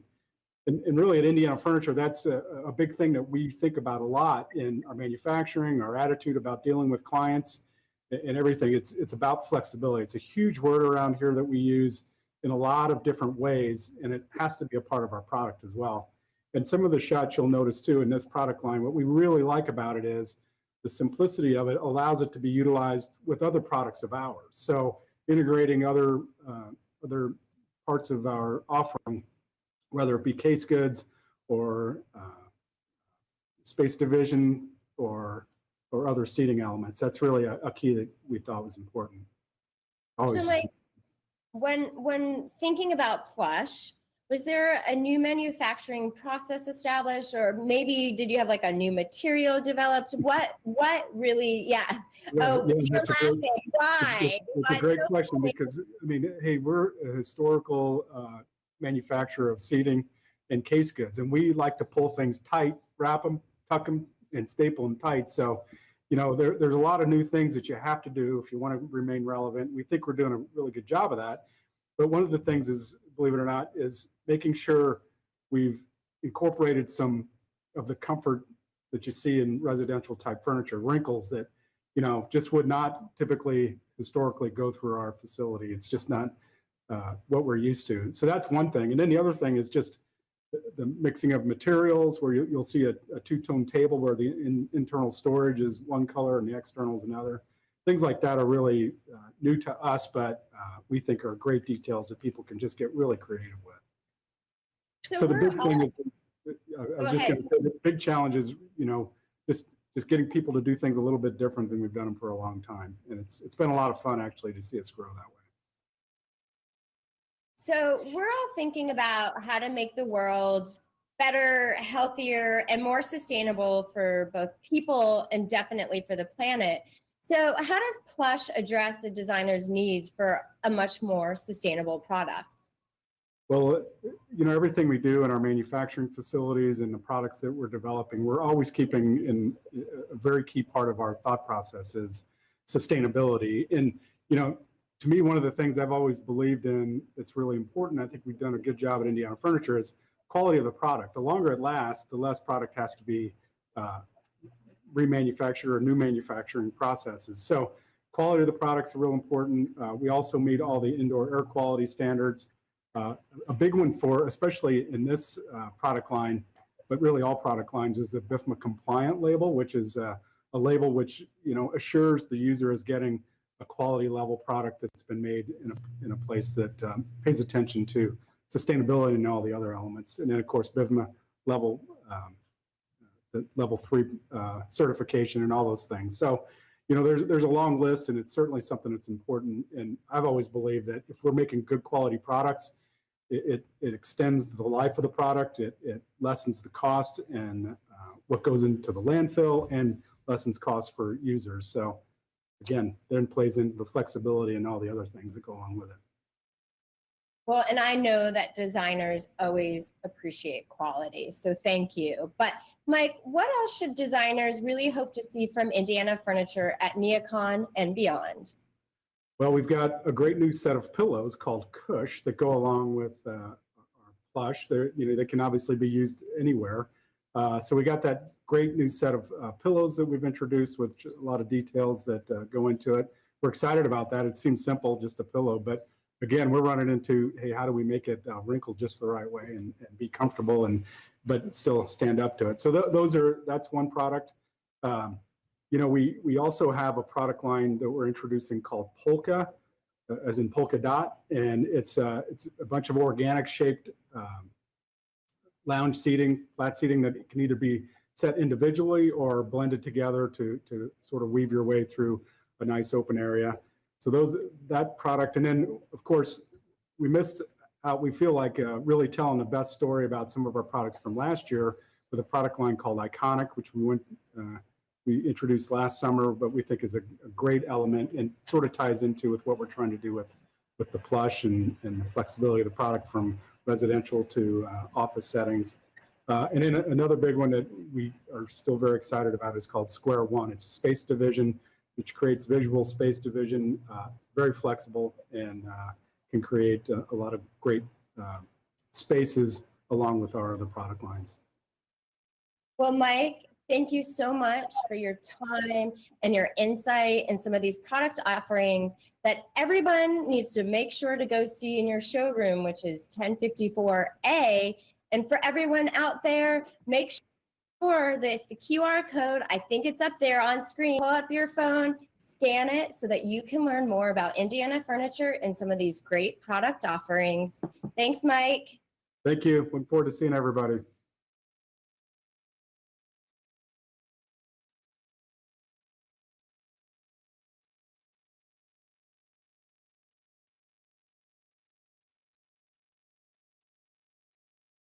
Hey again, design friends and fans. This is your pal, Cindy Allen, Editor-in-Chief of Interior Design for more Product Live at NeoCon with our launch partners. Oh, it's so great to be at NeoCon, right? Everybody out there on the stairs, how are you all? Are you all feeling inspired? Because there's more inspiration coming your way right now. So we have our pal, Rusty Wolf, Executive VP North America for Sandler Seating. Hey, Rusty, how are you? Hey, Cindy, I'm great. Glad to be here. So happy to see you, Rusty, and to be at NeoCon, right? Very exciting. Glad to be back finally. Absolutely. So, Rusty, I understand 30 years in the biz for you and 17 at Sandler Seating, and gosh, that's a whole lot of NeoCons. It sure is. But it's great to be back.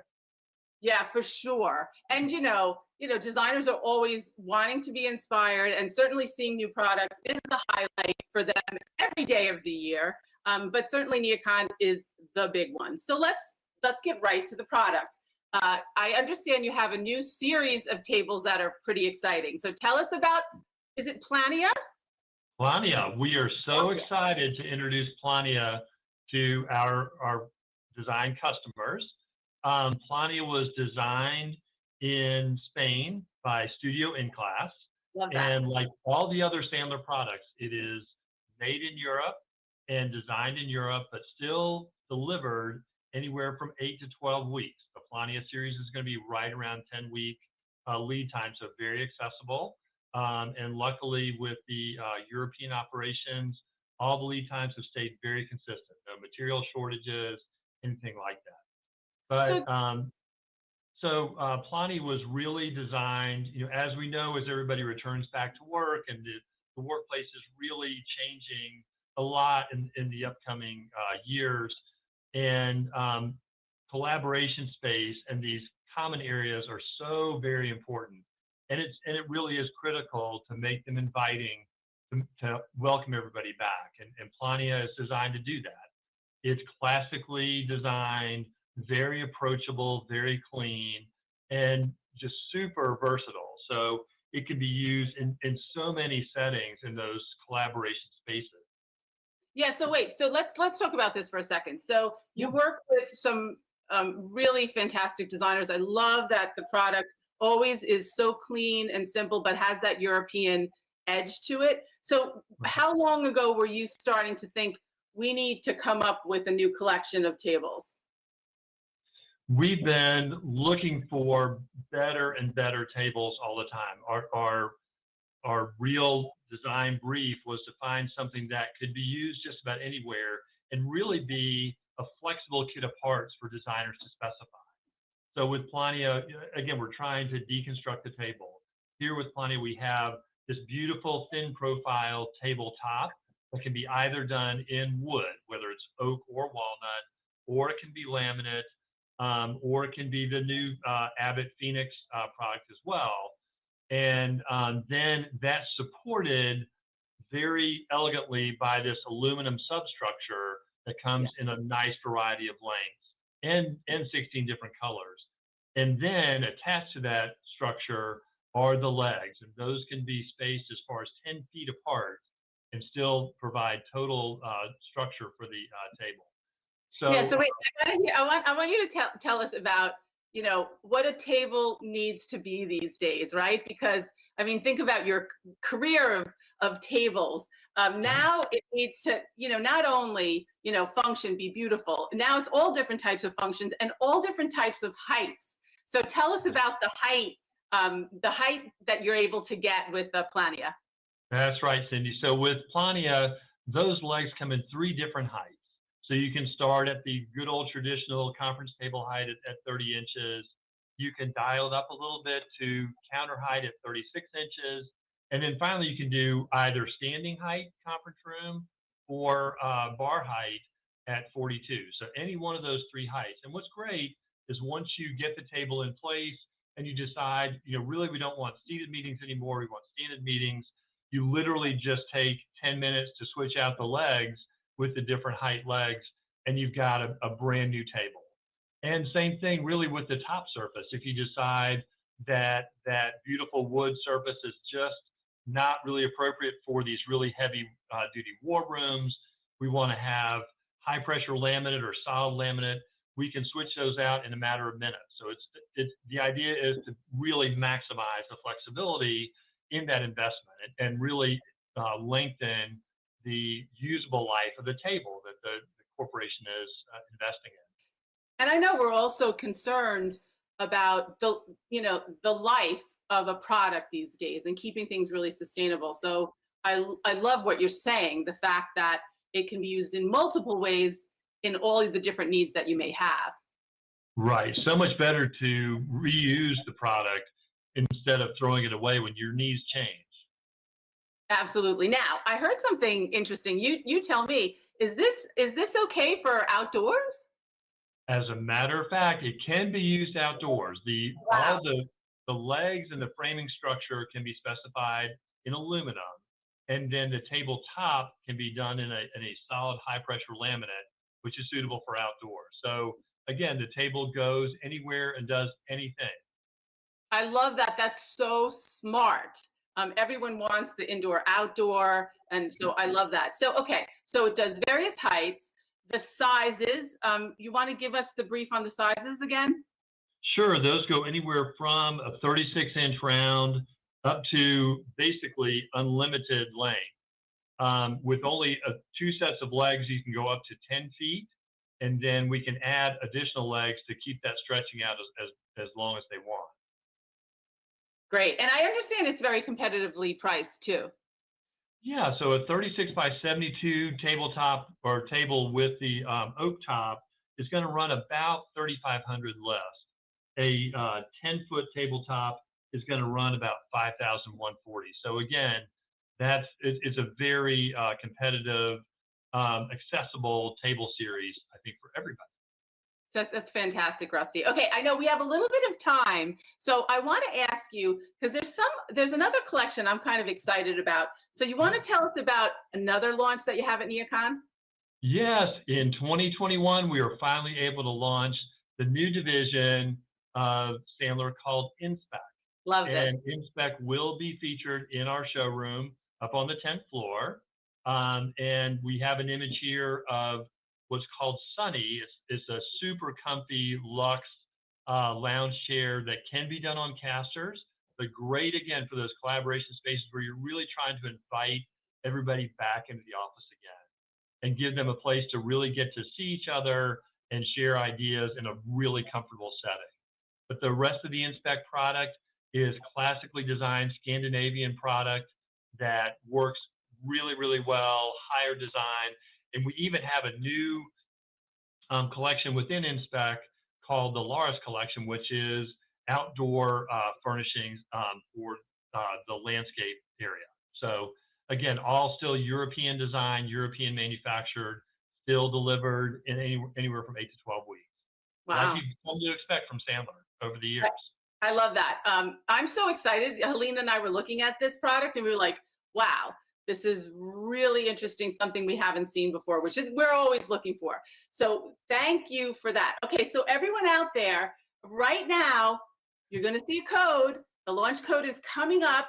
Look at it, pull out your phone, scan the launch code. You'll get all the information. And I want everyone to go visit Sandler at their showroom. It's floor 10, showroom 1099. Do I have that right, Rusty? That is yes, correct. 10th We'll floor, see you there. 1099. Say hi to Rusty. You got to say hi to Rusty and see the new planning tables and that whole new super cool collection. You just saw it first on Product Live at NeoCon. Thanks, Rusty. Great. See you soon. Bye, everybody.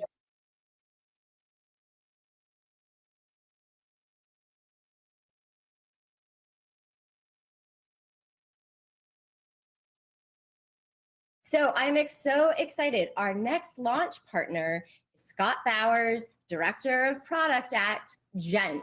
So Scott, welcome. It's so nice to see you.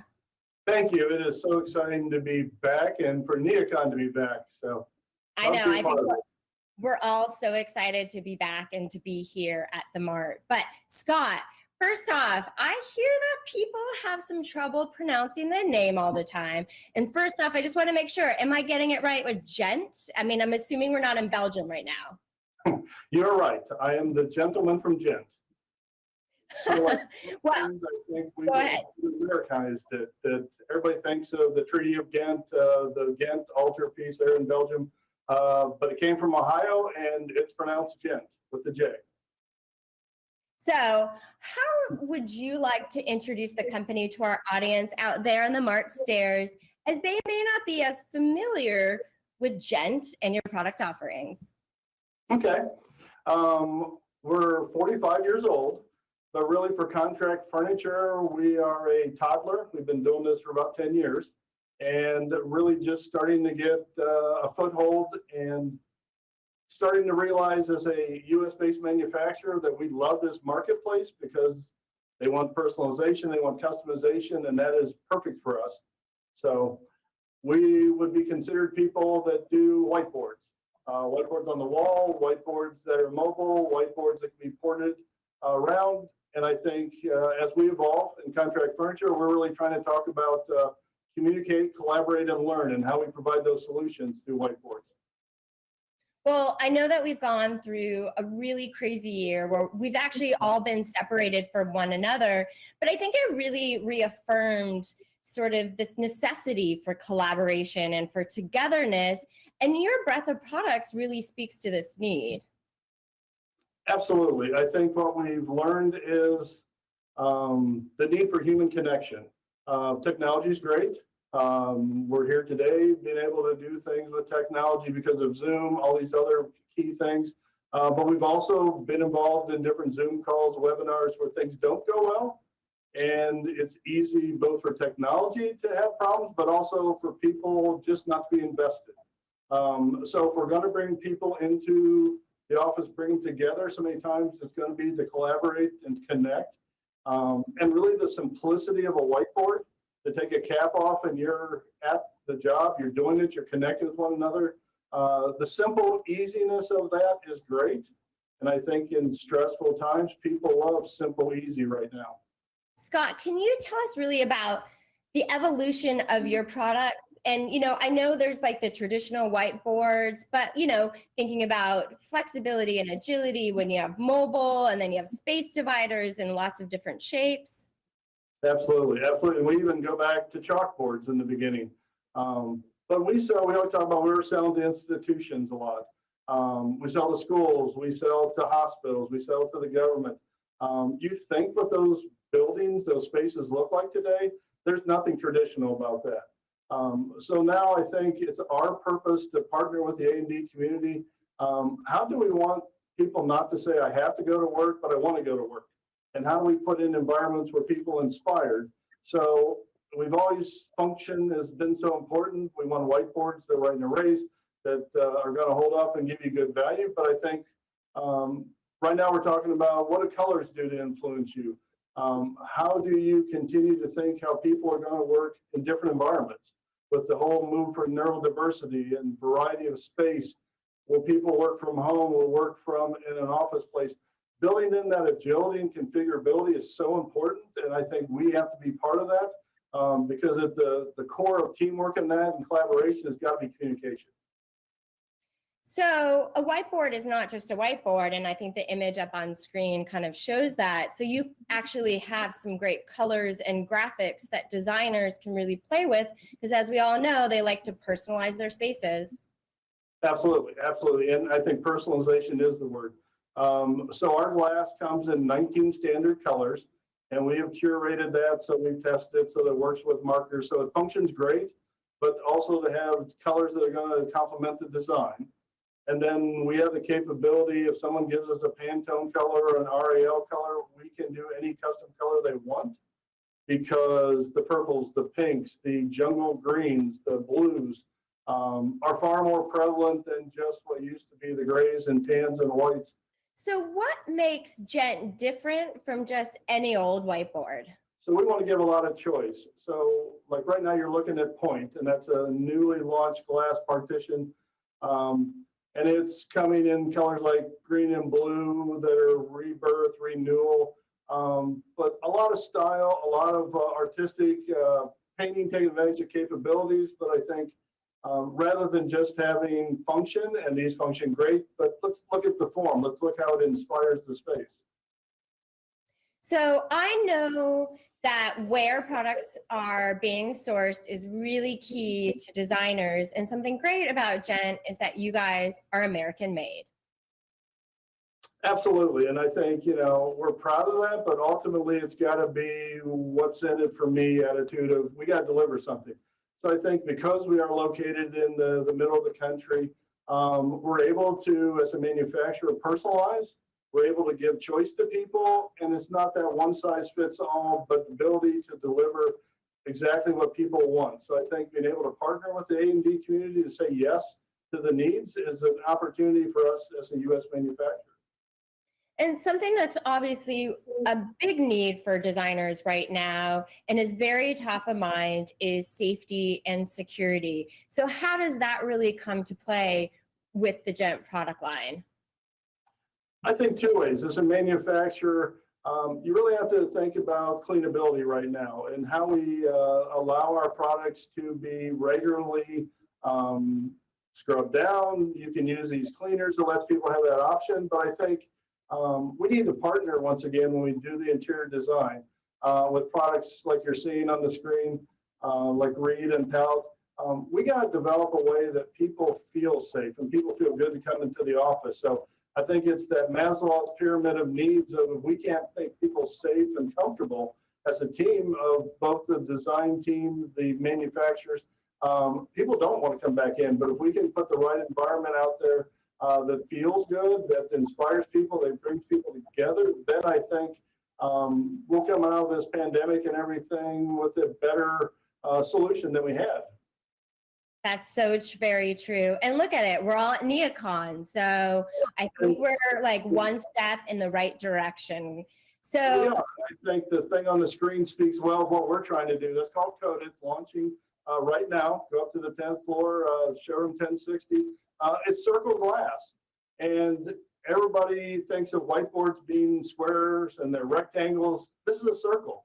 And a circle is not a new thing, but once again, I think fun, whimsy, play well. I think we need things like that right now. So that's important. So we're very excited to bring Coda to the marketplace. well, there you go, NeoCon and whimsy. So Scott, thank you so much for your time and for your insight. Of course, for everyone out there, please make sure to check out Ghent at showroom 1060. And hey, I think there's maybe a QR code up on the screen. Everybody, make sure to go ahead and scan the code and learn more all about Ghent and their products. Thanks, Scott.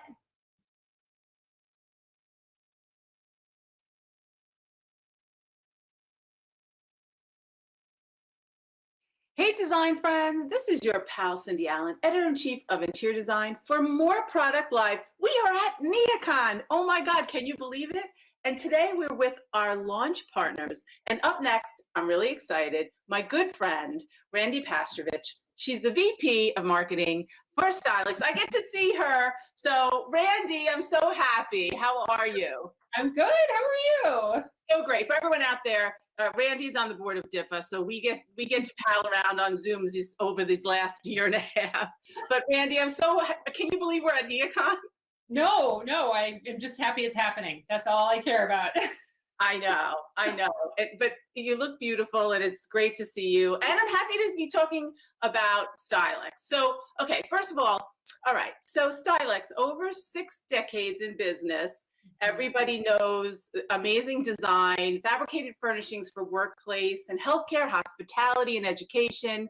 And you're known for creating these like well-made seating, right? Like everybody knows you for that. But Stylex is much, much more than that and is developed into a much, much bigger and broader brand. So why don't we talk about the evolution of Stylex?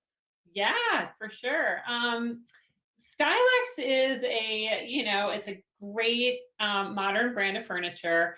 We historically have been a seating company and have been for a long time, but we kind of saw the shift in around 2013 to this more flexible workspace. Right. And we saw it as a great opportunity to kind of strike out in new directions. And we thought, in addition to this kind of traditional seating, why don't we look to lounge, start building up our upholstery capabilities, and really dive in. And we did that with Share, which you can see on the screen. This was our kind of this is a big deal for Stylex to dive into this. And I loved it too. It was beautiful. Yeah, Share was and it continues to be such a great seller for us today. It offers just a lot of options in lounge that even our other lounge pieces don't. So we did that, and those capabilities, building the upholstery and getting an entire area in our warehouse dedicated to lounge, allowed us to then kind of get to where we are today. This is our 5th sort of lounge line, but Free Address is it's more of a collaboration system. And it basically was it was a collaboration with Gensler, and we worked really closely with Gensler to come up because they were sort of looking at the floor plate and saying, we want an answer basically to an open floor plate that can satisfy a lot of different work styles. And so, wait, Randy, I want to say something. How smart this is of you guys, first of all. No, it is so smart. The collaborations are key for any successful businesses these days. And I love that you said, like, okay, let's go to the big guns. And they said, well, they're designing, the biggest firm, biggest giant firm is saying, like, we're missing this. Let's make this. It was such a smart move. Yeah, I mean, they really saw this hole, and we were good partners with them. And they presented this concept to us, and they just said, hey, what about this? And we thought, well, we've now built our upholstery capabilities so we can do lounge. We understand chairs, we understand tables. So all of those things were really important parts of building the Free Address system. So we collaborated, our design team and our engineering team worked very closely with Gensler. And so they're a very strong partner for us. Yeah, I love that. And, the other thing is, we're always saying, and there is truth to it, designers want the next thing. They want the new. But when you develop something like this, there's also lots of room for it to mature and become the next thing as part of it. Because this is not just a chair, right? No. So tell us about, the 2.0 of Free Address. Yeah, I mean, the 2.0 really, it came directly from designers. 2.0 was designers saying, we love this system. finally we see something that is satisfying these open floor plates, because otherwise you just have to patch all these other things together, and they sort of wanted a one-stop solution. So as you can see, there are planters, there's cubbies, we have lockers, there's lounge, there's tables. So 2.0 came, and we basically said, what if we raised everything up? What if we took this, and this was basically built at 29 inches for kind of task height. And so we thought, what if we offered 36, and what if we even went to 42 for bar height, and said, hey, listen, you can actually, put all these things together with transitions in any layout you want. And so that's pretty much what we did. And our lockers got taller, our cubbies got taller, our lounge, our banquettes so the backs, you can now sit back to back, and that you're looking at one of our banquettes. You can sit back to back and have more privacy. That's the other thing designers over the last 18 months anyway have been asking for, just saying, how do we create these more private moments where you can sit down and really feel like you're in your own little space, but you're in a collaborative system? Yeah, by the way, I love this because who would have thunk it? All the things that have been designed that actually going vertical has become, right? Has become, I mean, you're talking to two tall gals here, right? We like physicality, so like we're all for it, right? Yeah. And we don't need, workstations anymore. Now we can just sit and you can read a book at the lounge piece. And Exactly. I love that. Okay, now I want to talk about color because it really is like a very strong force for you all. It's a driving factor in everything we see, the visual assets. Look, I know you're brilliant at marketing. It's clear when you see this. But, tell us the power of color. Yeah, I mean, for us, color has been a really strong force for us. We really believe that it enhances productivity, it can contribute to happiness, and I think we deserve to work in spaces that are beautiful. And who says they have to be black and white and gray? So we really have worked hard on our color palette. We have powder coats. We have 26 powder coats that can be used across all of our furniture, everything in our entire line.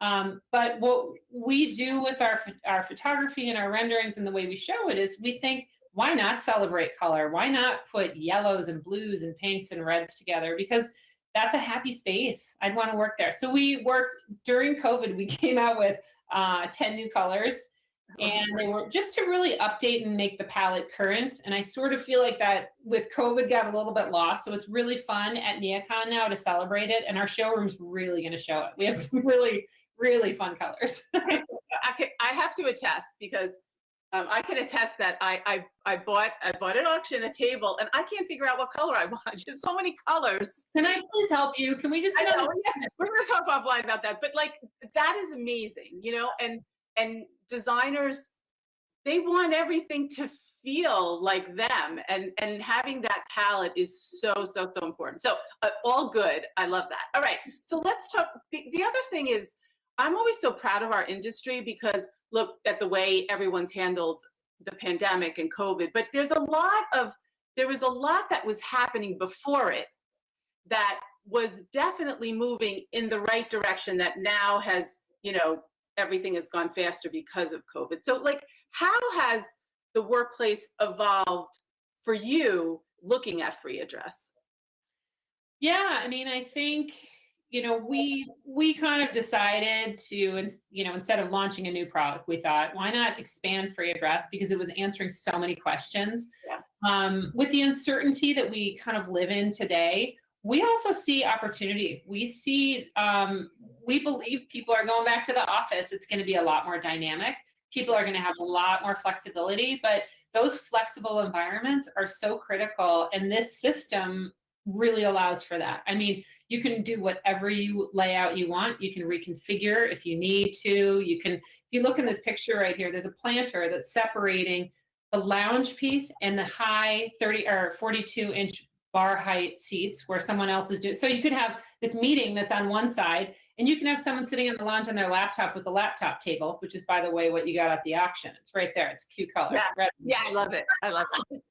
So I'm just, I think the system really satisfies that. And then every product that we create going forward, and since we introduced this a couple of years ago, we basically say, how would this work with free address? It's almost like it's now our anchor of our entire product portfolio. I love that. And, you know, one last thing, you know, we say that everything has to look good, right? I mean, designers are, you know, all the things behind are really important, but it has to look good. Stylex always has been stylish. But when I ask, when I ask you about supporting designers, some of it's the stuff that's behind the scenes, right?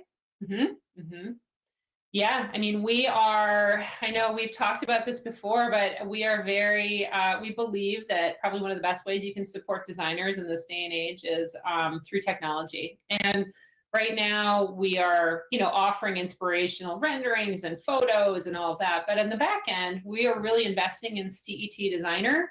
CET Designer is a platform that's really helping, it's primarily focused to the dealer community, but dealer designers can use it to visualize these layouts. And we really started it because they're complicated. Like, to specify it, it's not super easy, but it becomes a lot easier when you have a program like that. So we actually have also built a team to completely support this. So it's not just the dealer side, it's A&D side. We will do layouts all day long. We have a team dedicated to it. So we're pretty excited about that. We built that during COVID, actually. The whole thing started during COVID. Impressive. Okay, well, I would love to chat with you, have a drink. We'll do that later.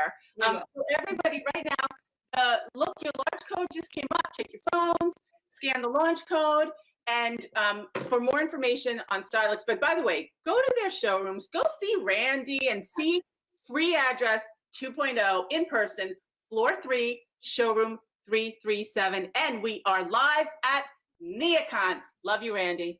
Love you, girl. Bye. Bye.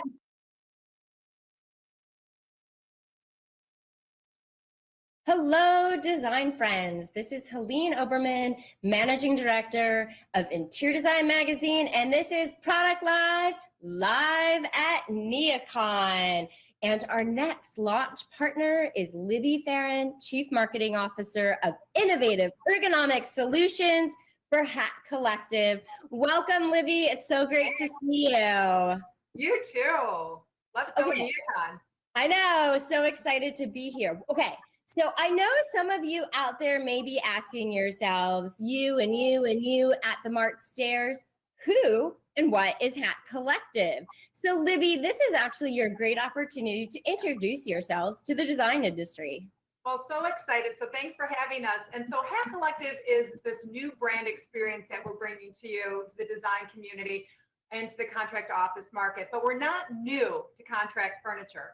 In fact, some of our unique legacy brands that we have and collectively underneath the Hat Collective umbrella, we're pioneers in monitor arms and actually height adjustable tables. So we have a lot to say about those types of products. And our ethos is all about work your way, which is perfect for right now. So really empowering the user to have choice and control of how and where they want to work. And our product portfolio really supports that ethos. So yeah, really excited to be here. And I mean, you did not say though, but you literally launched the brand January, which must have been a Herculean feat. But really, honestly, Libby, what was it like launching a brand in the middle of a pandemic? You know, of course there are challenges, can't lie about that. But I will say that there was something serendipitous about it too, because with this idea and our ethos of work your way, right? We are accommodating every type of worker right now while they're trying to figure out how and where they want to work. So whether they're working in the office or at home, together, apart, with mobile solutions or stable, you know, like fixed solutions. That's kind of what our product and what our product portfolio and our brand is all about. So really, we are accommodating exactly what what we're preaching. So we're really thrilled to have the opportunity to show this flexibility and empower the workers so they become a happier worker. So it's kind of it's a cool thing right now, I think. So not so bad. Yeah, no, absolutely not. But you know, speaking of preaching, so what do you want to talk about when it comes to NeoCon this year?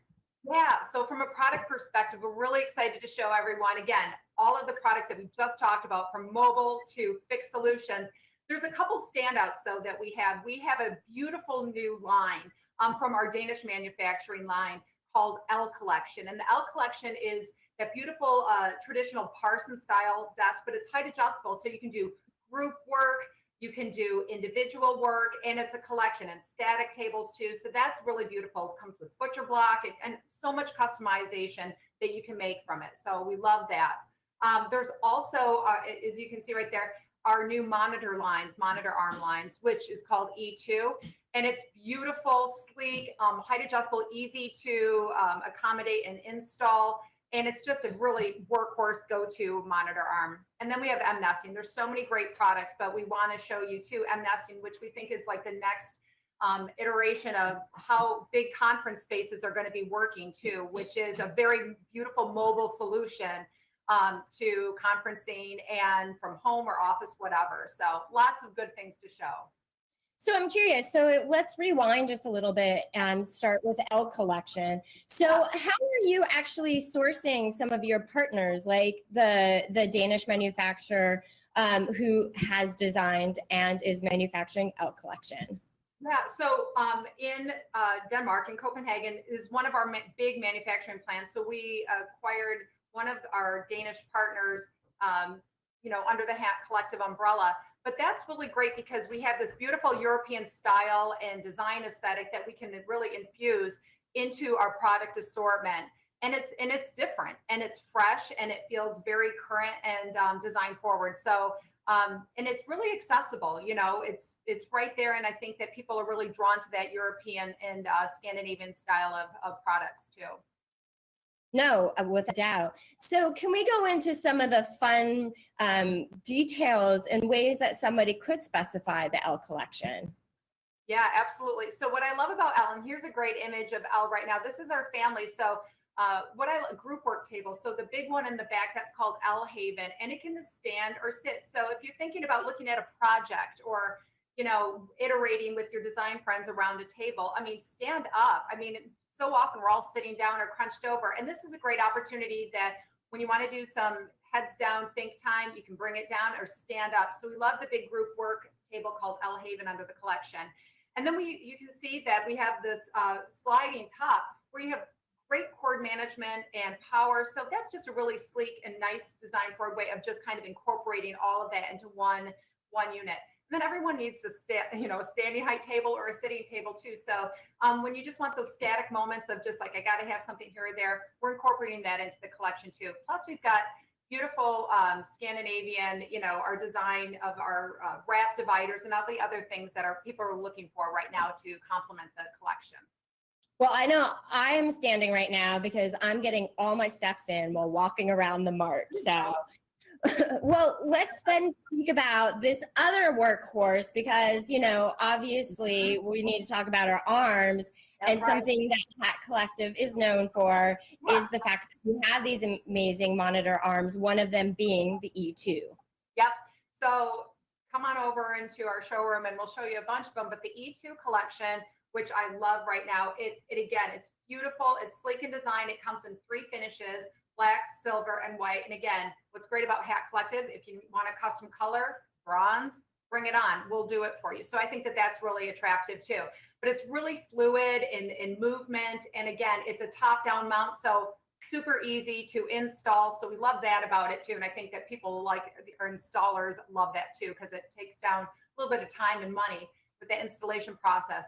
And it's just really, when it comes to viewing, we want ergonomics. We want people to be able to kind of adjust to where they want to be. And we're all about that. So a really supportive ergonomic feature of just very fluid, like I said, easy to move arms. And that sliding component. So if you have dual monitors, as you can see here, and we showed it without the monitor, so you can see that you can kind of bring them apart. You can rotate. You can do whatever you want. So just a really nice ability, and very, like I said, fluid is a great word for E2 because it's just easy. Yeah.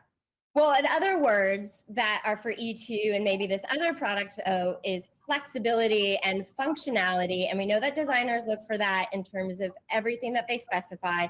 And then the M nesting product is a great solution that you are now providing them for all their project needs. So M nesting has got to be my favorite product of all time. And you're not supposed to say that, right? Are we supposed to support favorites? No, I'm joking. No, but you'll see why. When you see it, you're gonna understand why, because I can put this in my home office. I can stow it away in my closet. Let's say I live in a 600 square foot apartment. Perfect for home. But then when you bring it to the office, when people are coming back to the office or want to collaborate and iterate together. So as you can see in this image, you grab one of the M nesting, you can pedal together, what I call like kind of a flower, right? I can stand, you can sit, I can flip down my top, and now I can whiteboard and do some iterating notes, sticky notes, whatever you want to do. And then when we're done as a team, we can wipe it down, put it back, and it's ready for the next team to flex however they want to flex in their space. So I think this is a fantastic product, and it comes in a whole lot of finishes that you can come explore in our finish library and check it out. But this is a great product for home or office. Well, Libby, I think the M nesting has just become one of my favorites as well. Yep, I think so. It's a good one. So are there any sort of lasting thoughts or anything else that you want to share that, designers really will be able to see when they're in your showroom 11122 at NeoCon?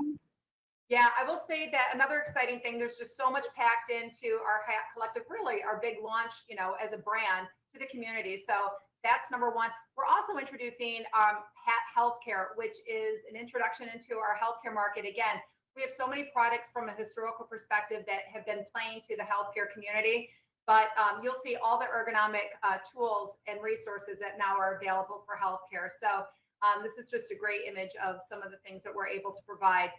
In addition, we're hosting the CEU on Tuesday for Happiness at Work. Again, it's all about happiness, and we're excited about that too. So lots of great things going on at the Hat Collective showroom this year. Well, I think everyone's just happy to be back at NeoCon, right?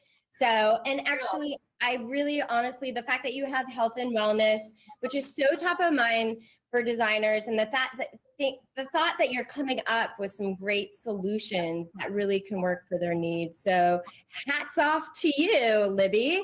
And of course, for everyone out there in the mart, just make sure to go to showroom 11122 to see Hat Collective. And wait, I think there might be a QR code on screen. So just remember, grab your phone, scan the code, and check out all the product offerings that Libby just said and more. Thanks, Libby. Thanks. Good to see you. We'll see you around the halls.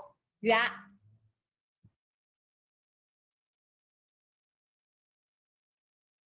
Hello, hello, hello again. This is Cindy Allen, Editor-in-Chief of Interior Design for more Product Live at NeoCon with our launch partners. Oh my God, are you guys all getting inspired? Are you on the stairs, getting all excited to go see showrooms? I hope so. Well, check out what's next.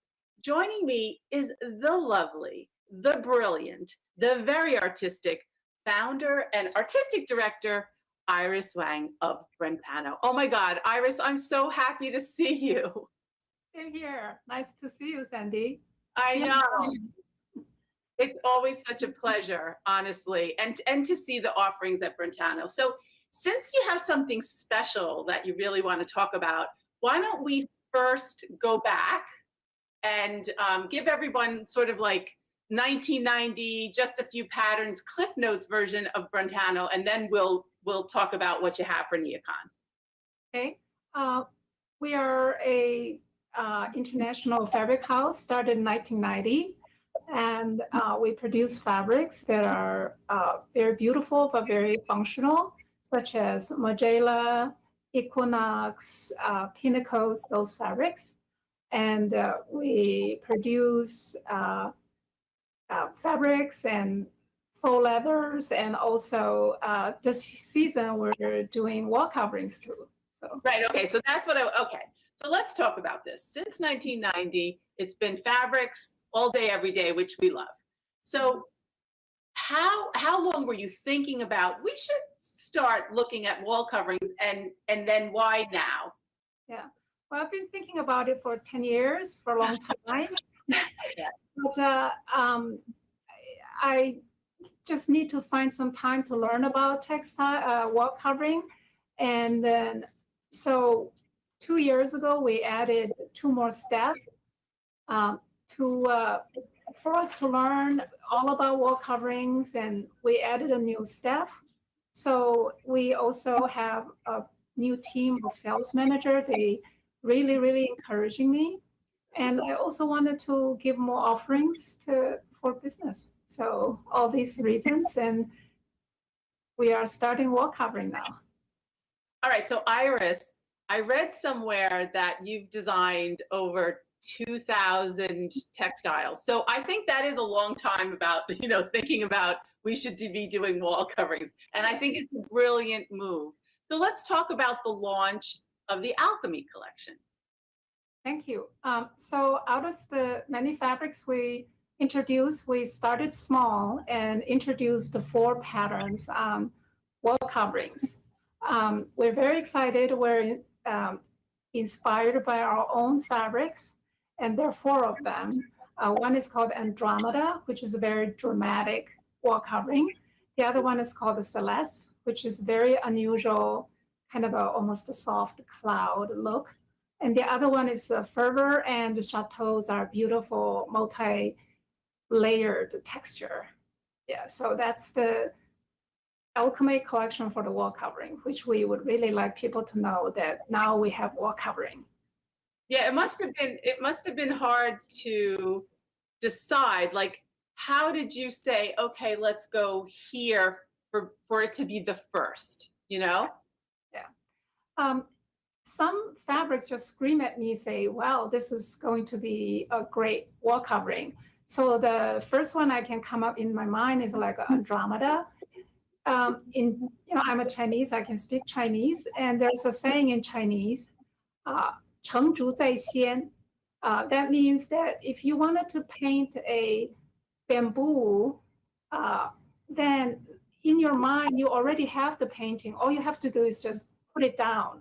So that's how I see it when I saw Andromeda in the fabric term. In the fabric, it's called Olympia. And I can see it. I can even see that it needs to be in mylar and all that stuff. So things are like that. Anything that I already have image in my mind, those are the first ones that I picked to put it in the fabrics. Yeah. I mean, you are an artist, and you seem to be like so sensitive the way an artist is about what ends up becoming the textile or now the wall covering, which I love so much.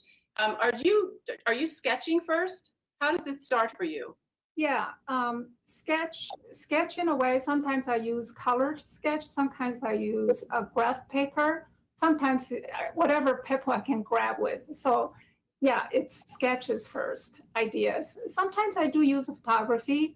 What I see that inspires me with a certain motif or shapes. So it all differs depending on what I can get hold of it at the moment when I'm inspired. Yeah.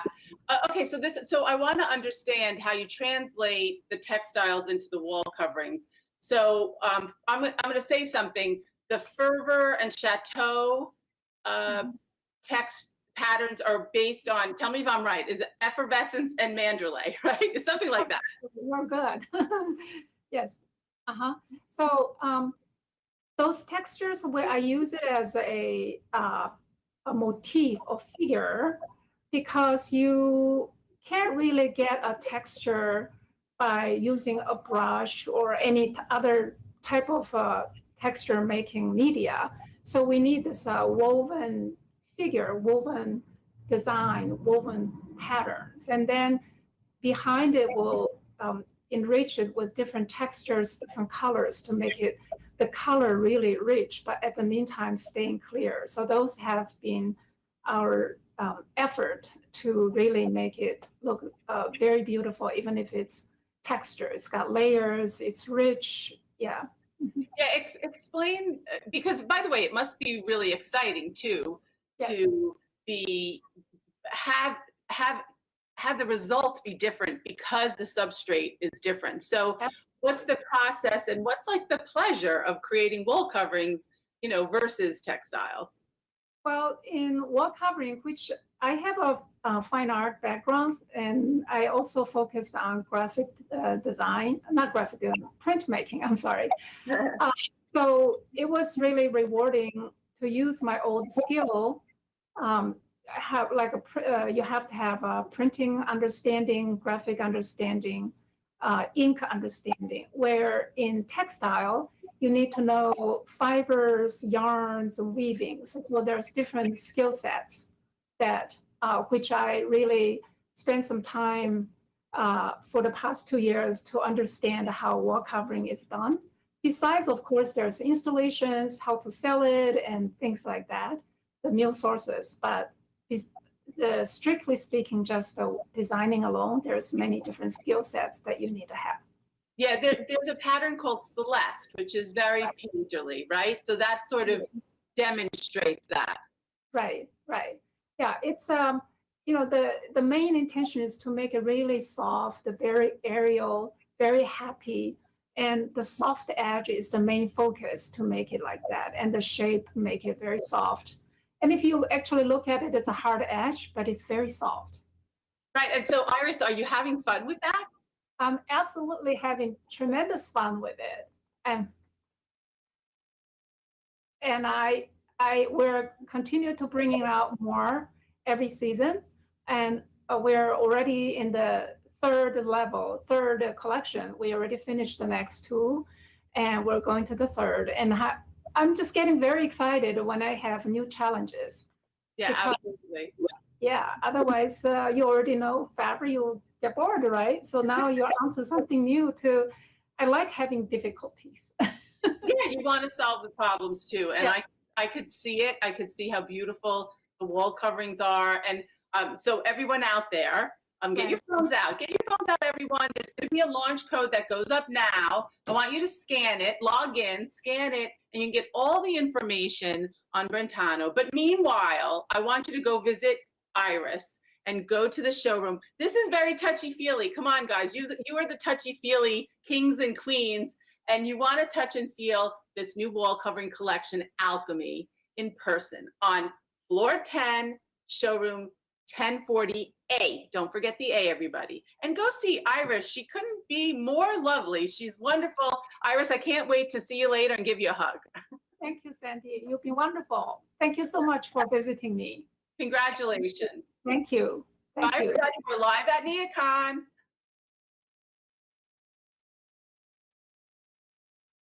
Hello, hello, hello, design friends and fans. This is Cindy Allen, Editor-in-Chief of Interior Design, and we have more ProductLive at NeoCon with our launch partners. This is so much fun, isn't it? I know you're on the stairs, hanging out, having a great time. I love it. So up next, we have our friends at Allsteel, and this is really nice because we have a duo.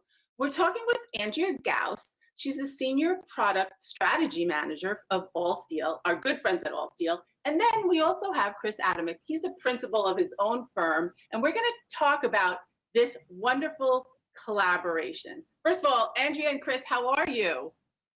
Doing great. Excited for the week up. How about you? Hey, listen, aren't we glad NeoCon is actually here and happening? Absolutely. Yeah. Long time in the works. I know, long time. Okay, so Andrea, let's back up a little bit and talk to me about how Allsteel is rethinking the purpose of the office. Man, don't we wish we had a crystal ball? I know, I know. But yeah, we've been thinking a lot about why does an employee come into the office? What's going to be worth that commute, right? From their office where they've been super comfortable at home.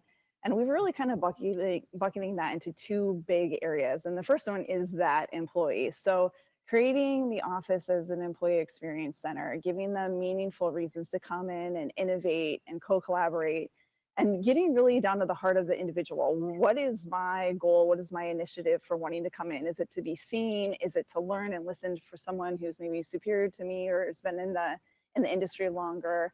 And then the other big bucket is for our customers. What's going to draw them into our space? How do we need to think more hospitably? How can we help them think through all the decisions that they need to make? So that's been a big areas where a lot of our clients are asking for decision support on our side and to help them think more holistically. So I think with both of those things kind of collide, luckily, thankfully.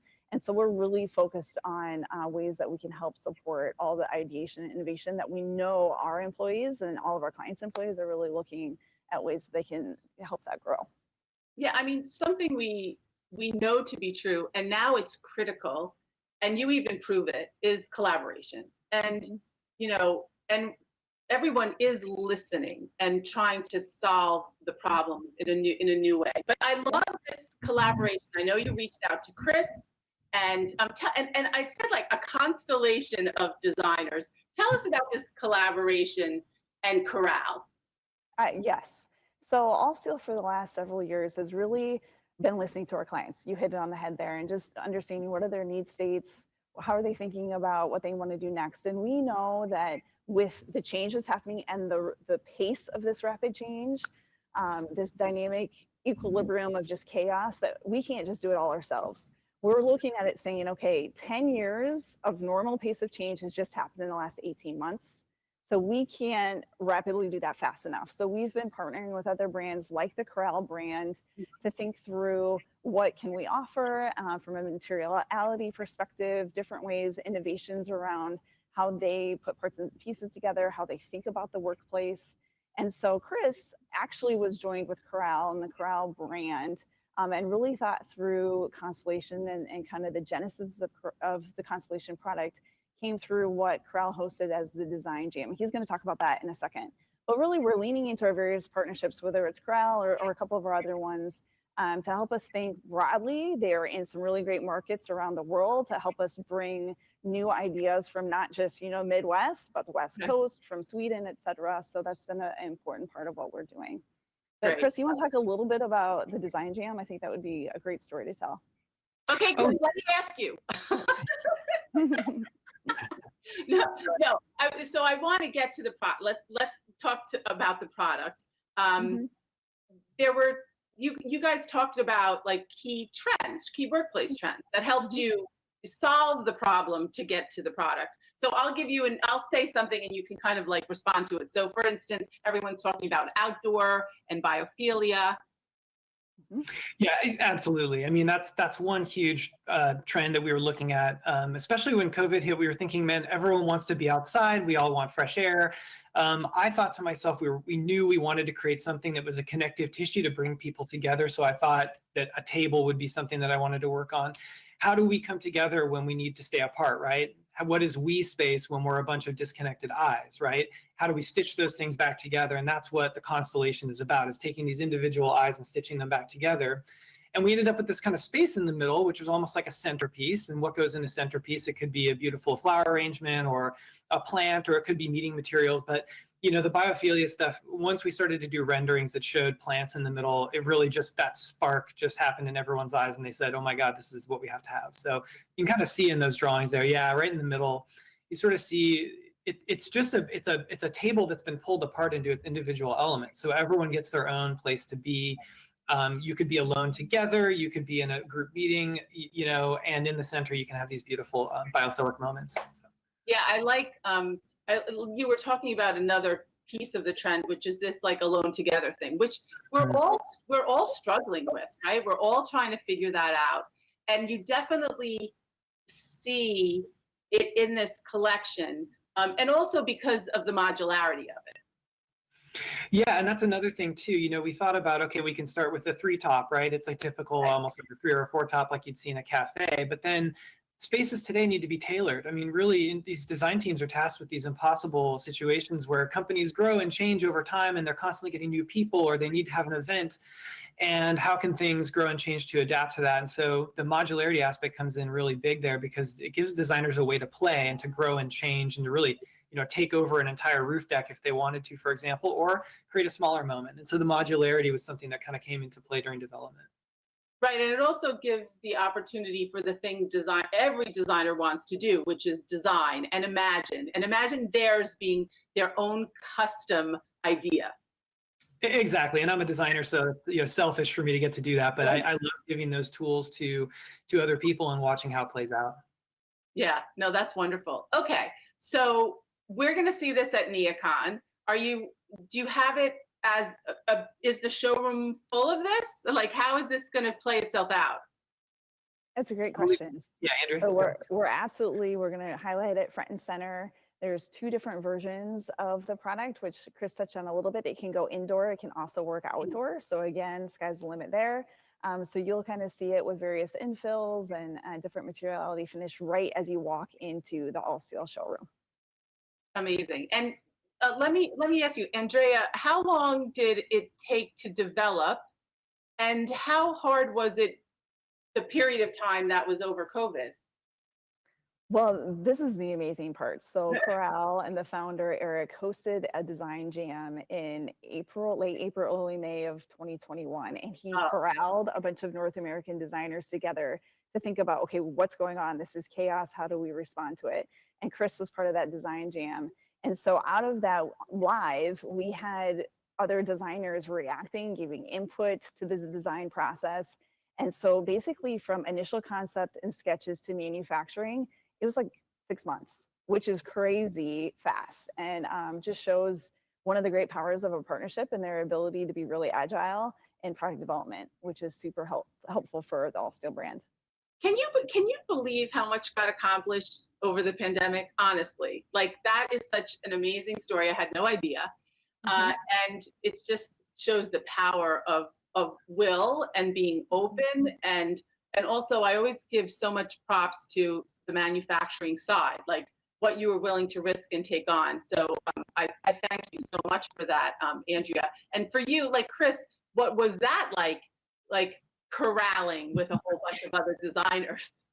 Well, I just think it's super fun. I mean, I did it because it's you know, Eric's a friend and who's the owner of Corral, and a couple of my other good friend designers were involved as well. And so we almost treated it like a communal kind of thought exercise, right? We were kind of talking on the phone on the side and emailing each other and asking questions and doing research, and that's what we really love. I mean, it's a life of learning as a designer, right? And that's what we love to do. And this was a really juicy topic. So once I got, you know, involved with Corral and this thing, they just really wanted to push it and ask me questions and go as fast as we could to bring it to market. And it was just kind of a dream situation. Really, I honestly designed this thing like in a week, and the main idea came, and then everyone just got really excited and we pushed it forward. So for me, that's basically as good as it can get. Because usually, honestly, a lot of my projects take 2, 3, 4 years to develop because they're so involved. So this one was a fun one. That's fantastic. By the way, nothing better than a design jam. I love that. And that you all work together so well during such a significant time in our lives and produce such a special product that does answer a lot of needs for sure. By the way, I love the illustration. Who did the illustration? It was like fantastic. That animation at the end? Yeah, no, the beautiful illustration. It's so beautiful. Yeah, well, Chris did all of the constellation work and the layout and the thought process there, and then the Allsteel team kind of put together some of the other pieces. Amazing. Yeah, Well, great. first of all, everyone, there's going to be a code. It's going up right now. Do you see it? Use your phone and scan the QR code for all the information. And I want everyone to run right now. Get off, stop looking at me, run and visit your friends at Allsteel, floor 11, showroom 1120. And you guys, Andrea and Chris, thank you so much. I can't wait to see it live and in person soon. I'll be going up there very shortly. Can't wait for the flood. Come see us. Yeah, exactly. The flood is coming. Okay, we are live at NeoCon, everyone. Thank you. Thanks, guys. Thank you.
Good afternoon, everyone. Welcome to NeoCon. I'm Byron Morton, Vice President of Sales and Leasing for the Mart and NeoCon, and we want to thank all of you for joining us here at the Mart today for NeoCon 2021, and especially for this afternoon's very important topic, the future of work. Can you adapt to the accelerated pace of change to stay relevant in your work? Our speaker, Marti Konstant, researches how people respond and adapt to change in the workplace. As a workplace futurist and career strategist, she has uncovered the one trait that helps you and your organization flourish in today's rapidly changing environment: agility.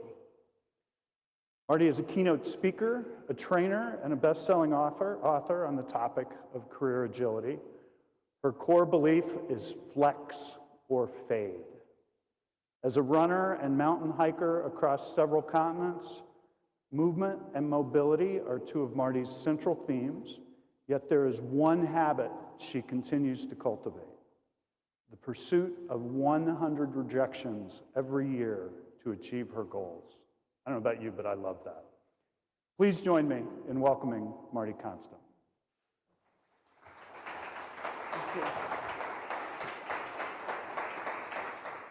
Thank you so much for that, Byron, and I'm so happy that our voice is being heard today.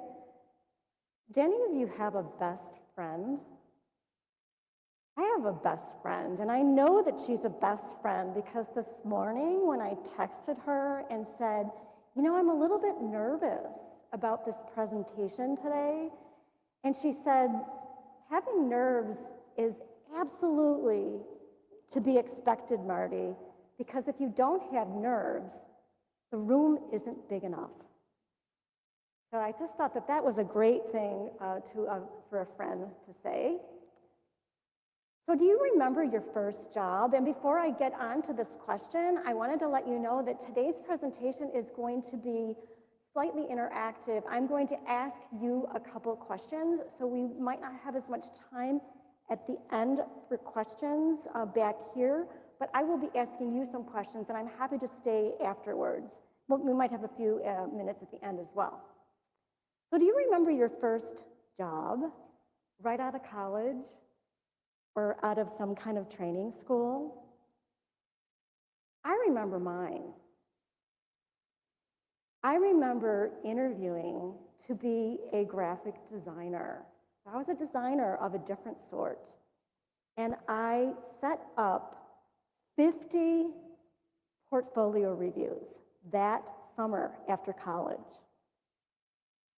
And it's later I figured out that this is what informational interviewing is all about. So I carried that 2-by-3 foot portfolio that was almost as big as I to all of these different places around Chicago because that is where I wanted to work.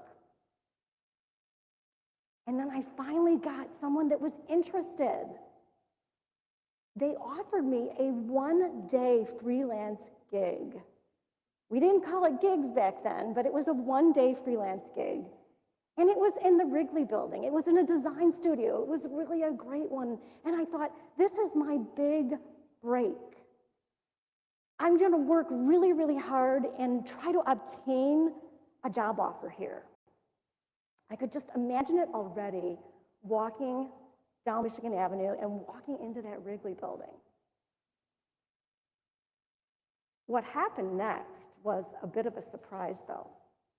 I walked in the next day after being hired for this gig, and everybody was really stressed. It wasn't the kind of environment that anybody would even want to be around. So I walked into there and I found out that we were behind, and we worked 24 hours straight. The boss, the owner, left at dinner time, and we stayed the entire night to finish that project. And the next day he walked in and didn't even say thanks for our work.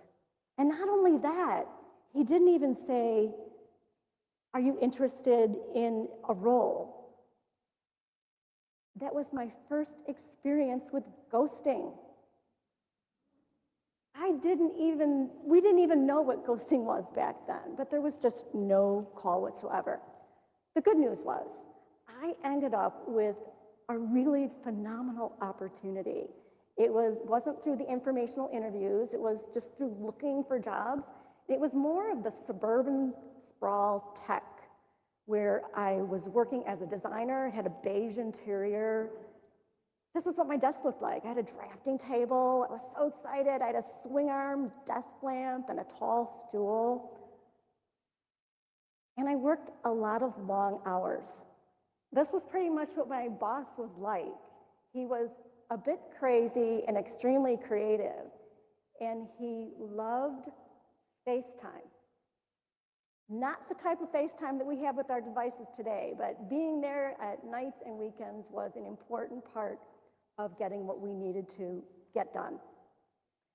But what I got in exchange was a portfolio of samples. I got to work in art direction and package design and communication design. And the most terrific thing I learned was how to translate complex ideas from technical diagrams and to help people be able to buy products. I really wanted to work at a creative agency when I finished school, and I accidentally found myself at a tech company.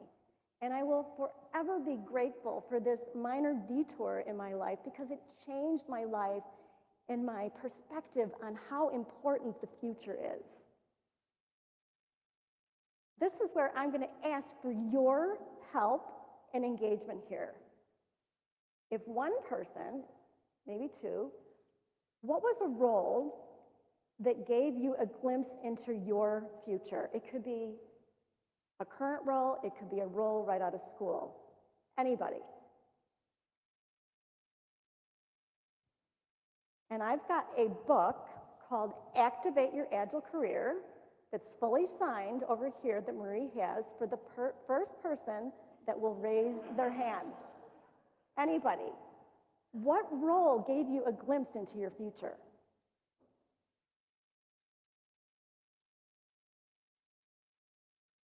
It must be just the after lunch crowd. So I'm not going to take it personally. We have one person. So you will get a book for answering this question. Go ahead. No, I didn't, but I thought about your question, and my first thought was, I think it was my first role as a project manager. I thought that management was the area that I wanted to focus. As an architect, there's a lot of areas you can go into, and I felt that that was kind of my best fit for my personality, I believe. Thank you so much for that answer. I think project management is one of the most sustainable roles on the planet today across all industries. So it really is and was a glimpse into the future. Thank you for that. So as designers and thinkers, what you bring to the table for your future is your experience. It's your stories. It's your stories about the workplace. So we're influenced by what we've been through in the past. It's our context and content for the future. The future is designed by creatives and optimists. Think of all the movies that have shown us what our future is like, and it actually comes true. Today, we can think about designing a future that people want before they even know it. So before stepping into the future, let's bring our past to the present.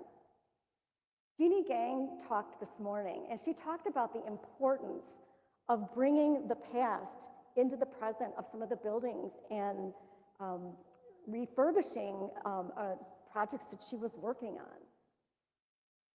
So the purpose of the past, and just to review it for a minute or two here, isn't just for us to look back at the good old days, but it's for us to really understand the importance of noticing the signals and the trends and the patterns so that we can use it for future projects.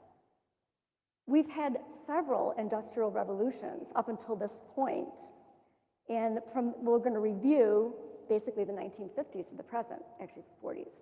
So to provide the context for where I've been and how I got here as we go into the history, I started out as a designer. I ended up working in tech, as I told you. I ended up going back to school and getting an MBA and becoming a marketer and becoming, I was an art director, and I'm now a workplace futurist. This is what identifying patterns and noticing the signals and understanding how it can impact your future.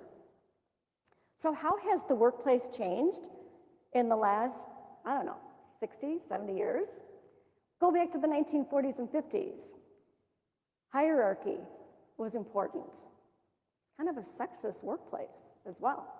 Landlines were used, memos were used in a typing pool, and it was an open office environment.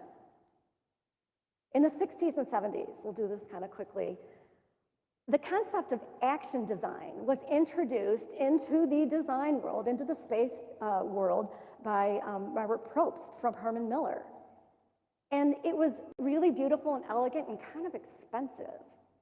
And much to his disgust, it morphed into what we know today as the cubicle.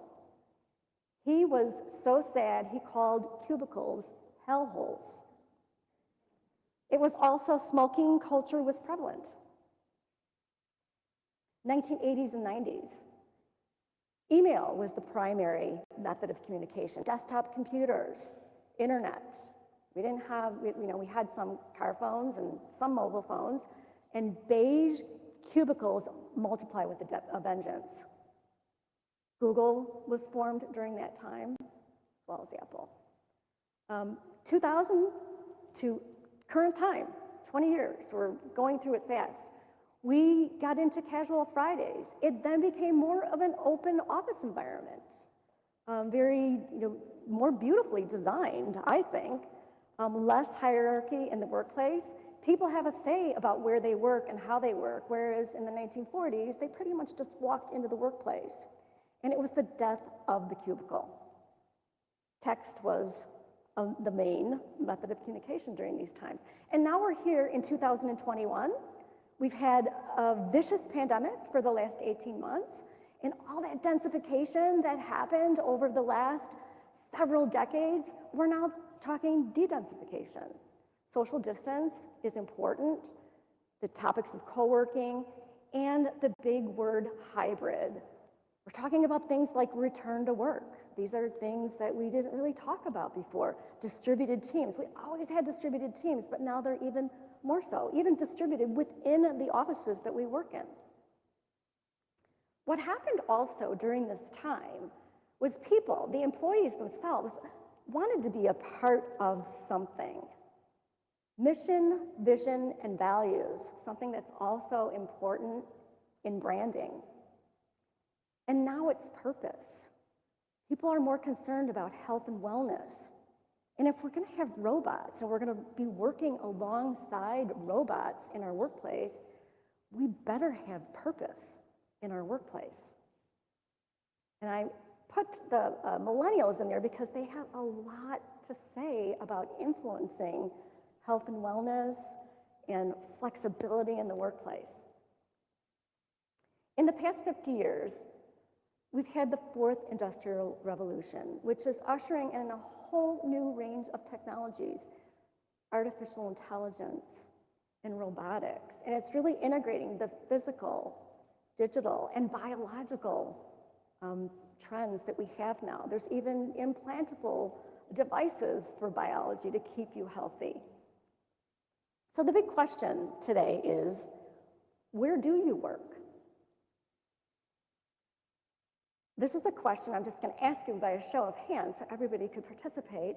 How many of you in this room work 100% remote? 100% remote. Anybody? Got a handful of people. Now you can put your hands down. And then how many of you work 100%, or not 100%, but hybrid, where you work from home some of the time? That's me too. So we've got a little bit of both, and I think that's some of the trends that we are seeing. Changes can get really uncomfortable. We forget sometimes how creepy things really are when we're first exposed to them. If there's anybody that in this room that has ever watched Downton Abbey, the Dowager Countess, played by Maggie Smith, said it best. She said, you know, to express her discomfort, first we have electricity, and now there's telephones. Is this an instrument of communication or an instrument of torture? So thinking back to those times in the 1930s, this was a tough thing for people to bring into their homes. And it did feel a little strange and creepy. And if we think about it being creepy, let's talk about artificial intelligence. It can be uncomfortable or it can be saving, as in the case of the AI that helps us find our ways when we get lost driving a car. So we're not so upset about it then when it reroutes us when we've taken a wrong turn. And think about smartphone. Is this even an accurate reflection of what it is? It really is more of an internet of everything. How many people actually use these devices to place phone calls? So let's bring our future to the present, the discussion of today's presentation. If you've ever been to Disney World, there's something called Spaceship Earth. And it is a ride that you can get on and answer a series of questions to best understand how you would like to build your future. And it asked what you like to do in your spare time, you know, what kind of, how you want to drive to work, that kind of thing. And it's, you know, when I got my results, I was in a flying car going to work, and I had a hydroponic garden, and it was, you know, it was a magnificent thing. Yet it's not that easy to build your future. It's not just a series of questions. We're going to have a bit of an acronym here to remember today's presentation. We're going to challenge, and then it's 1, 2, 3. Challenge our assumptions, disrupt, notice, and act. This is what it takes to build your future. So think of it as challenge your DNA. Challenge your assumptions, disrupt the model, notice the signals and trends, and be prepared to experiment, and then act. One of the most important things. So what is one assumption that you have about work today, or the workplace or workspace? We have Johnny with the microphone here. Anybody?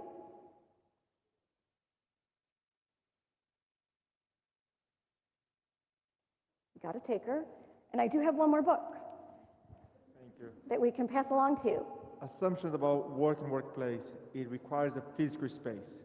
It requires a place for people to meet, collaborate, and exchange ideas. That's the assumptions that I kind of come to my mind at first.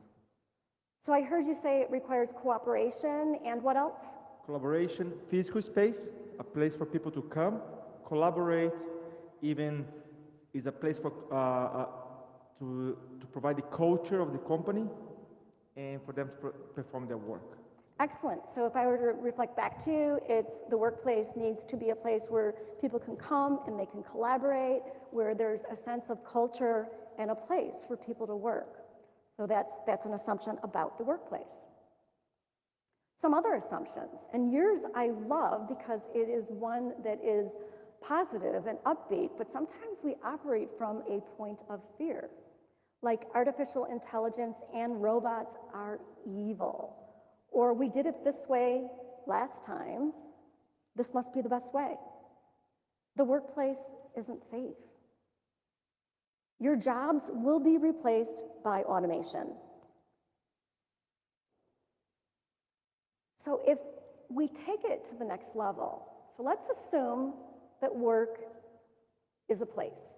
That's one assumption. What about separating it from that and saying that work is an idea? Work could be a smart workplace, like the kind that was imagined during the cartoons of many years ago called the Jetsons. And it's something that's totally been impacted by the pandemic. Smart buildings are innovative ideas. Buildings like the Crystal in London, or the Salesforce Tower in San Francisco, or the Edge in Amsterdam. The Edge is considered one of the smartest buildings in the world. It's got 30,000 sensors. I think the Crystal has 2,500 sensors by contrast. So 30,000 sensors.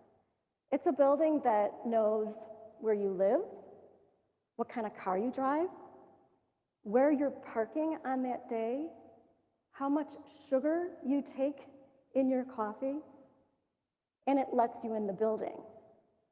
You might think, oh my goodness, I feel a little bit like Maggie Smith back in the 1930s with the introduction of that telephone, which was really scary to her. So what are other assumptions about work? I really loved that one about work, being a place of culture. So work is done in the in-between spaces, the corners and the crevices of where we operate in, on planes, on trains, on automobiles. It's done on virtual platforms. One Zoom, all Zoom, in a workplace near you, whether you're in the workplace or you're working remotely. It's time to reshuffle, rethink, and recalibrate to design this future. Out of all of the solutions that I'm seeing in the different floors today, there's many designs for satellite offices, for regular offices, for remote offices. We're flexibly expanding what it means to support the central business district within cities. Work from home is a thing. You only have to look on Google to find out that people like you are designing thousands of products that you can get online right now to make your work from home experience better. Just ring lights, desks that electronic that move up and down, and really nice chairs and places to store things. So if work is an idea, it might be time to untether work from a place. Of course, it's in a place, but conceptually, if we take it away from a place, we might be able to imagine solutions for our workplaces.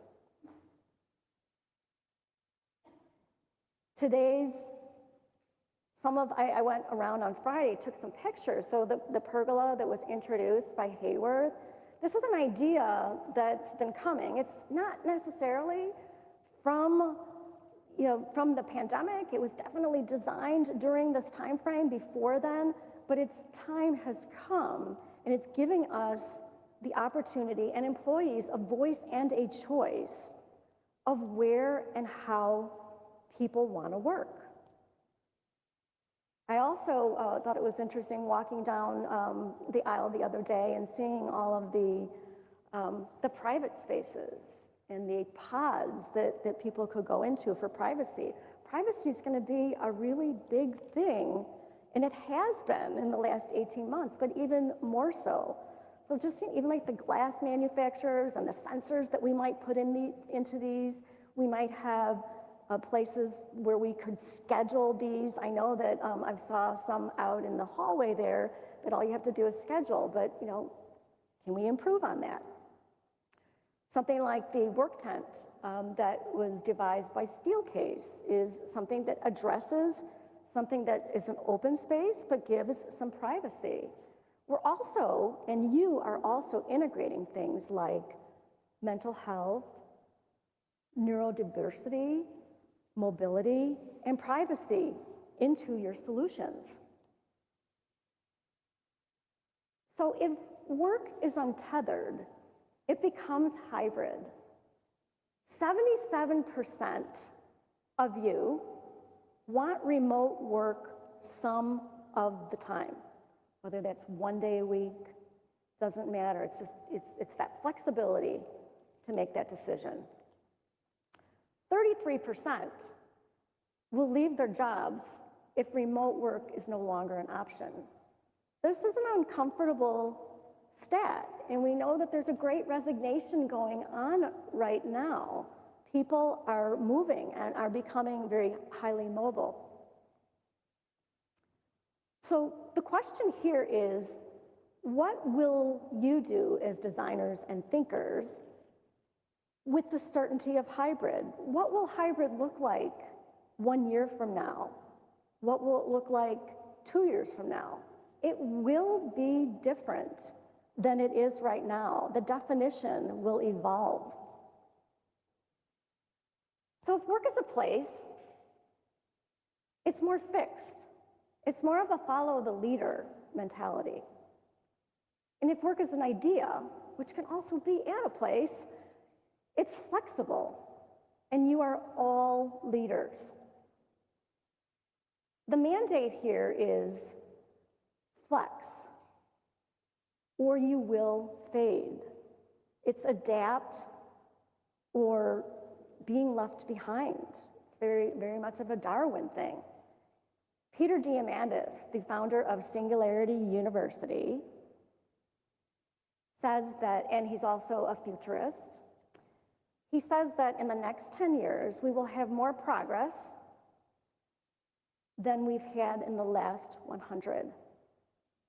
We're going to be moving kind of fast. And he also suggests that every single industry is going to be reinvented in the next 10 years. Could be scary, could be exciting.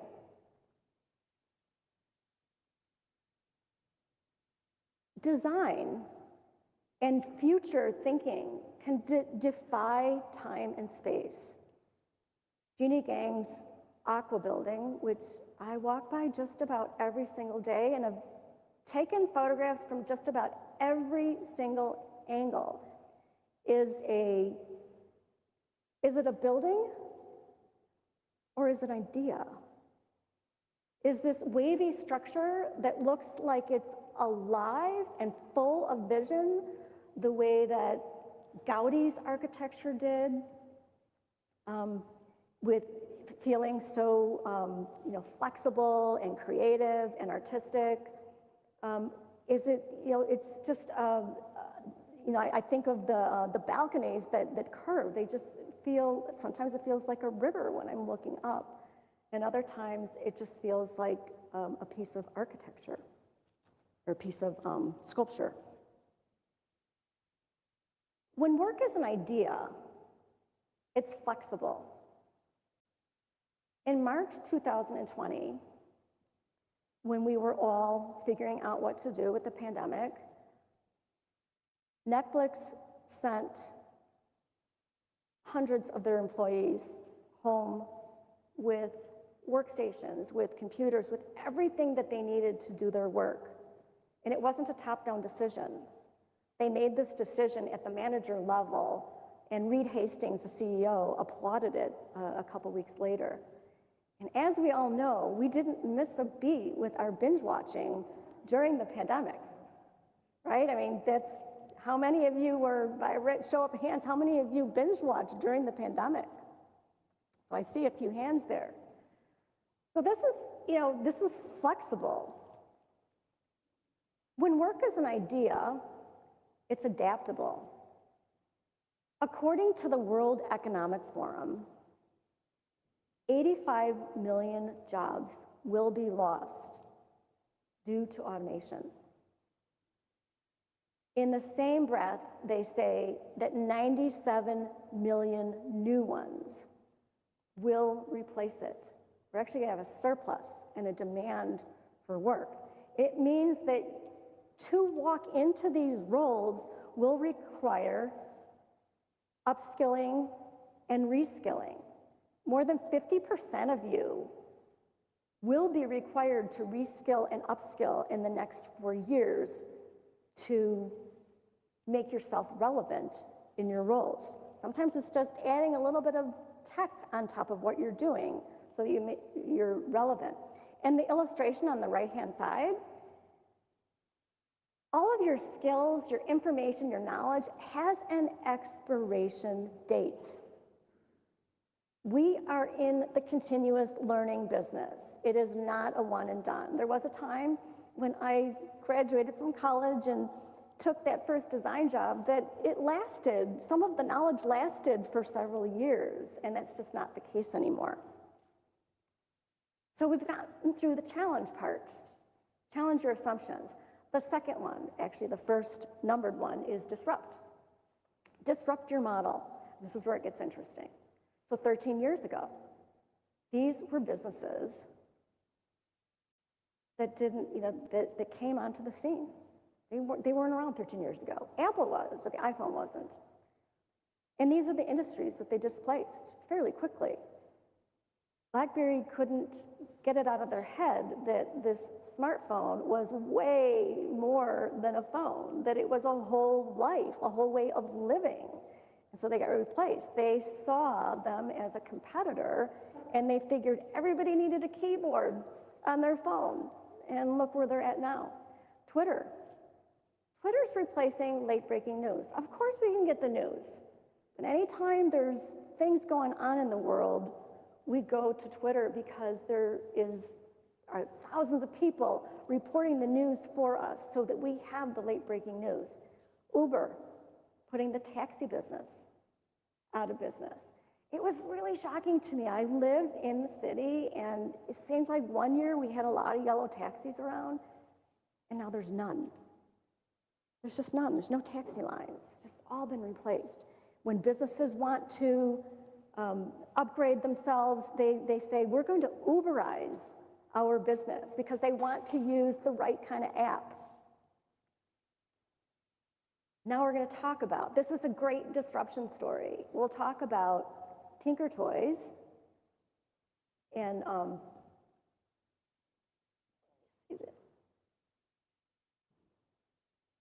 got ahead of myself here. So Tinker Toys and Legos. So Tinker Toys has been around since the actually it's been around 107 years. And it's a simple play toy. And it has not reinvented itself in any way. It's still got a cult following. It's a great toy for developing your minds, but it can't even stand on its own. It had to be acquired by a couple different toy companies over the years. But you contrast that with Lego. You look at the difference between stagnation versus a totally sustainable business. It's the difference between being rigid and flexible, the difference between stagnation and growth, the difference between being steadfast and agile. The worldwide revenues by major toy companies has Lego right up at the top. They're still a privately held company, and I'll show you how they did it. Hasbro owns Tinker Toys, and it's just a fraction of the revenues.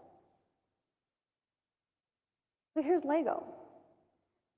How have they changed the way that they view the world? They've been around since the 1930s, and the little toy bricks that they built have been around since 1958. They're not just a toy brick company, are they? They're an education company. They're in our homes. They're for our homeschooling, and they sell kits, and they sell lesson plans, and they sell robotics. Mindstorms is a thing. They've got all kinds of activities going on. Really provocative, though, is that every year in August, 35,000 groups compete against one another by building Lego robotics solutions. This year they worked on the topic of transportation. They were working on things like parts of autonomous vehicles that we're not even thinking about commercially. These are kids between 4th grade and 12th grade. These are like kids that are designing our futures. And if you look up First Lego League anywhere on Google and look at some of the videos of these kids and these adults talking about what they're working on, is just amazing. Lego also has something called Serious Play, leadership development. They have Lego movies. These are in partnership. And they have Lego Hogwarts just came out. I don't know if it's last year, but if you're willing to invest $200, between $200 and $700, you can get the entire piece. So it really is an imaginative company that continues to reinvent itself in a way that makes it infinitely sustainable. And they have really latched onto this idea of technology. They're no longer just a toy brick company. So other ways of bringing the future to the present.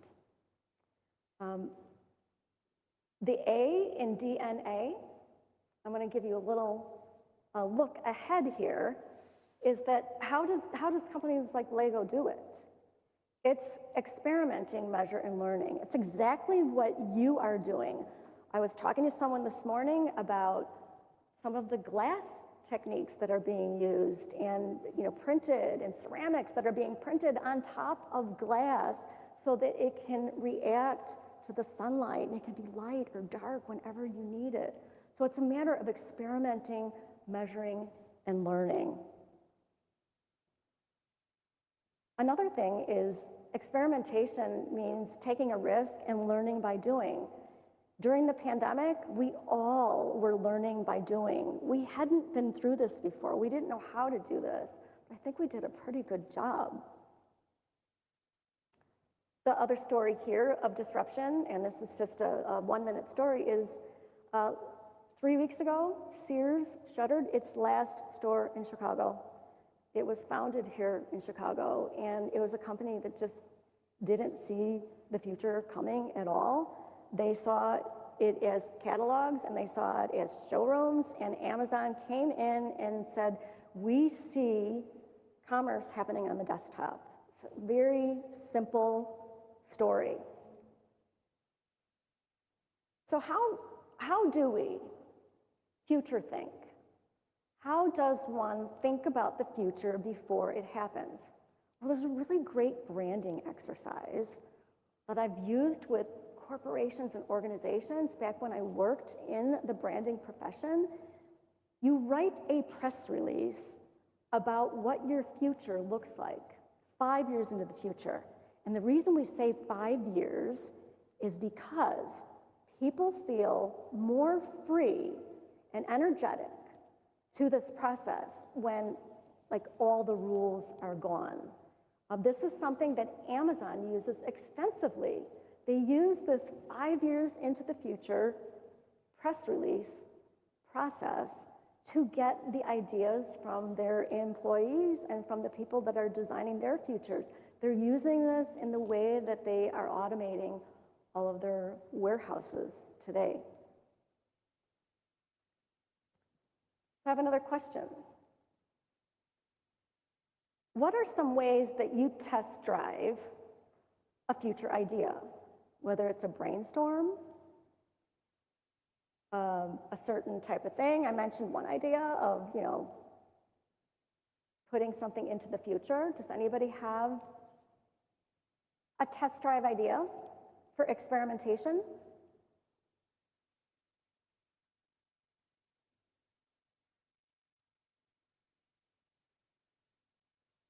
It's okay.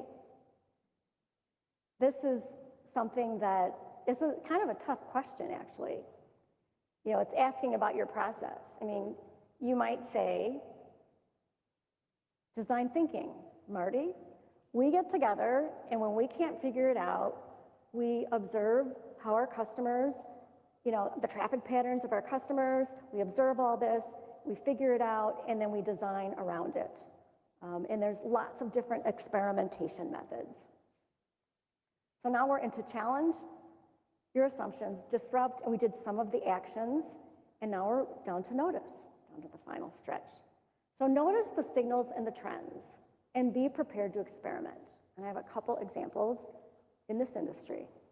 David Breyer, a branding expert, brand strategist, he says that ideas are the currency of innovation. And I thought, well, I think it is. I mean, it's like, if we're not our ideas, it's why work is an idea. Yes, work is a place too, but work is an idea before anything. You can innovate in the following ways. You can innovate by what it is that you make. I was mentioning those glass items a minute ago, how you deliver it, and how customers avail themselves to it. And you can innovate on any one of those and become, I mean, look at how Amazon really cracked the code on delivery. They became so much more than delivery. There's a story. It's about noticing trends to make a market. Year was 2007. I was working with a software company. I was a chief marketer. And we had really great technology, but we were having a really hard time finding a market for our secure technology for mobile devices. Turns out nobody was interested in 2006, before the iPhone was invented, in securing their device. But some of the software was being used for other applications with some pretty large companies, but we were not growing. In fact, we were breathing fumes at that time. Our runway was so short. And then 2 signals, 2 trends, and then 2 decisions changed everything. And these were the guys that this was on acquisition day, so it has actually a good ending to the story. But these are the business we built. We noticed, big deal. In June of 2007, the iPhone was invented. And then the next year in 2008, Obama comes into office, and he's the very first president that ever asked for a mobile device. They had always used landlines before that, which is hard to imagine. Even when it was happening, it was hard to imagine. So those were 2 signals. And then immediately, the trends were that, well, his device has to be secured. I mean, we have to do this. So they basically spent probably a couple $1,000s to get a device that was totally 100% secure so that he could use it while he was mobile. And then the second part was, all of the IT people from all over the world figured out, oh my gosh, it's not just his device, it's everyone's. Everyone is using their devices at the ends of our corporate networks, and all of a sudden we are totally toast if we don't do something about this. And so 2 decisions we made. The one decision was we changed our product set to address mobile security only, and we changed our market strategy. Rather than working with the enterprise, we went straight for the government. And because they make the decisions about security quicker than the rest of the country. And we were able to sell the company to a Fortune 100 defense contractor within a couple years.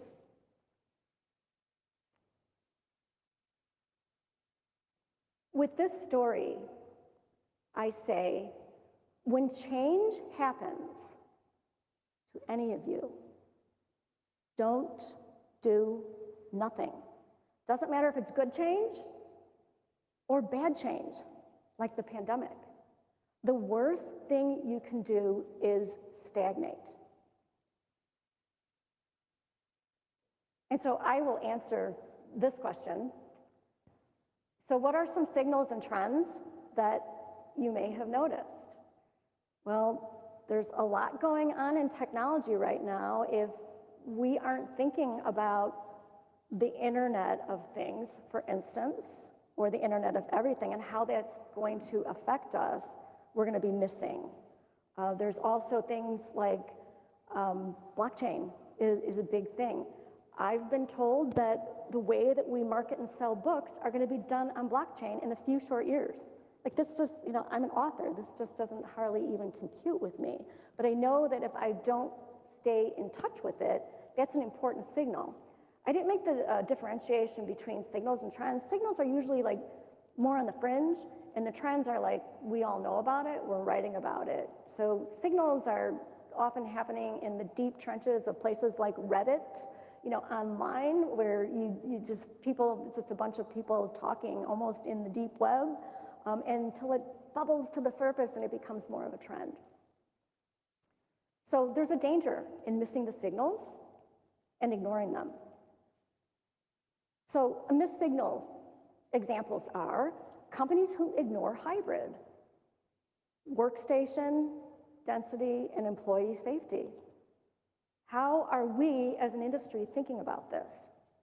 How are we thinking about the fact that COVID is really going to continue, that it's multiple variants, and how are we going to accommodate that?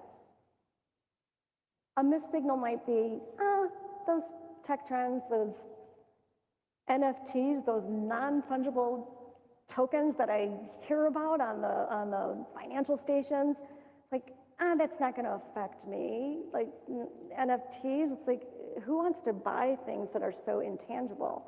Turns out a lot of people are buying things. They're buying things like digital desks and lamps for money.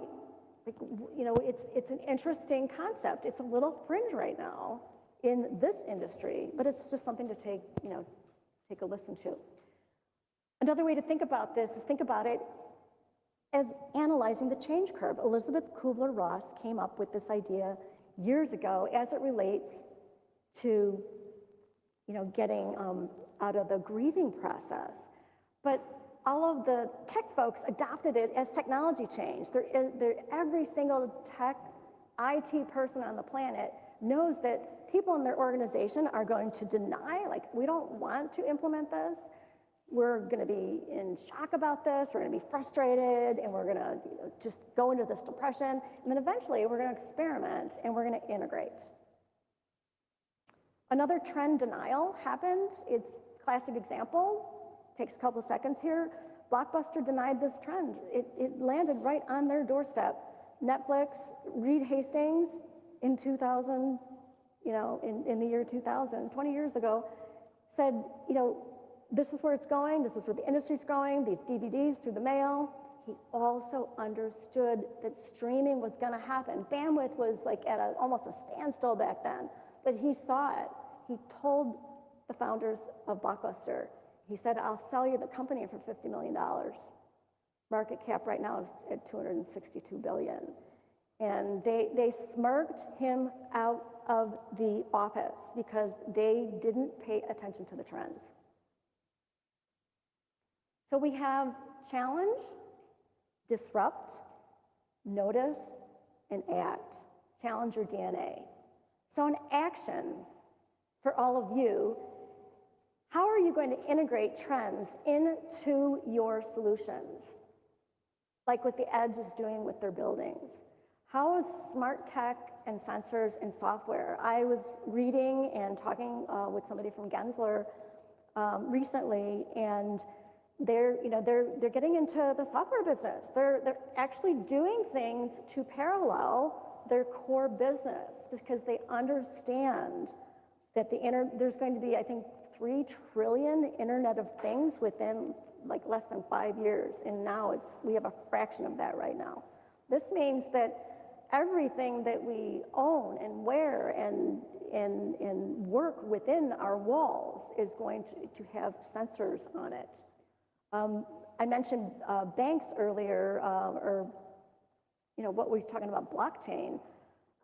They kind of went like this. When Bitcoin came up, they thought, like, this isn't our business. This is like fake money. People aren't going to buy anything with that. It turns out people really aren't buying, but they're trading a lot with Bitcoin, and they are doing a lot with the blockchain right now. They're not talking about it, They're actually doing a lot with it. Some of the biggest banks are working with this because they know it's the future. They don't want to be like Blockbuster. They don't want to be eradicated from their business. And blockchain basically takes away the middleman because it's the world's biggest ledger. So it connects people together to do business. They can't do business without a middleman right now. It's a pretty scary thing. But people who aren't thinking about this might be something to think about with your industry. So according to Steelcase Research, spaces need to change. Again, I've noticed you're already doing a lot of this. There's tech upgrades for enclaves already. I mean, this is on the plans for the future already. Hybrid collaboration space. So hybrid means more than hybrid work. It's hybrid workspace, hybrid thinking. 93% of companies plan to run workplace pilots or experiments to inform their workplace strategy. So the bottom line here is be prepared to experiment. There are different experimental methods. Some of them are less costly now. I didn't even get into it, but a lot of architects are starting to use this idea of digital twins so that they can understand, build a virtual model of what it is that they're designing. This can be done across a lot of industries. It was used in America's Cup a few years ago, and they won the race. They won the race because they mimicked a virtual experience, and they figured out how to accommodate the weather and the trends and the way that they were building the boat. They even managed to design the boat using a digital twin. I'm not an expert on digital twin technology, but I do know that if there's something that will help us to understand how something will work, and it might be less costly. I think there's probably 10 to 20% that use digital twins extensively right now, and what's going to happen, that's going to change in the next 3 to 5 years. So the summary here is challenge your DNA, disrupt the model, notice the signals and the trends, and be ready to take action. So we've walked through the past and the present and the future. We said hello to Maggie Smith along the way. We've discovered that technology can make us more human. I will forego the spreadsheet crunching and all the data crunching to be doing higher level design and creative thinking. We talked about reskilling and upskilling and sustainability. Sustainability is a term that's used within this industry extensively, but it means so many things. How about making yourself sustainable within your work environment to make you relevant into the future? And if you ignore this, you're ignoring things, you're ignoring the changes at your own peril, because if you're not paying attention to some of these signals, it's extinction. So that is today's presentation.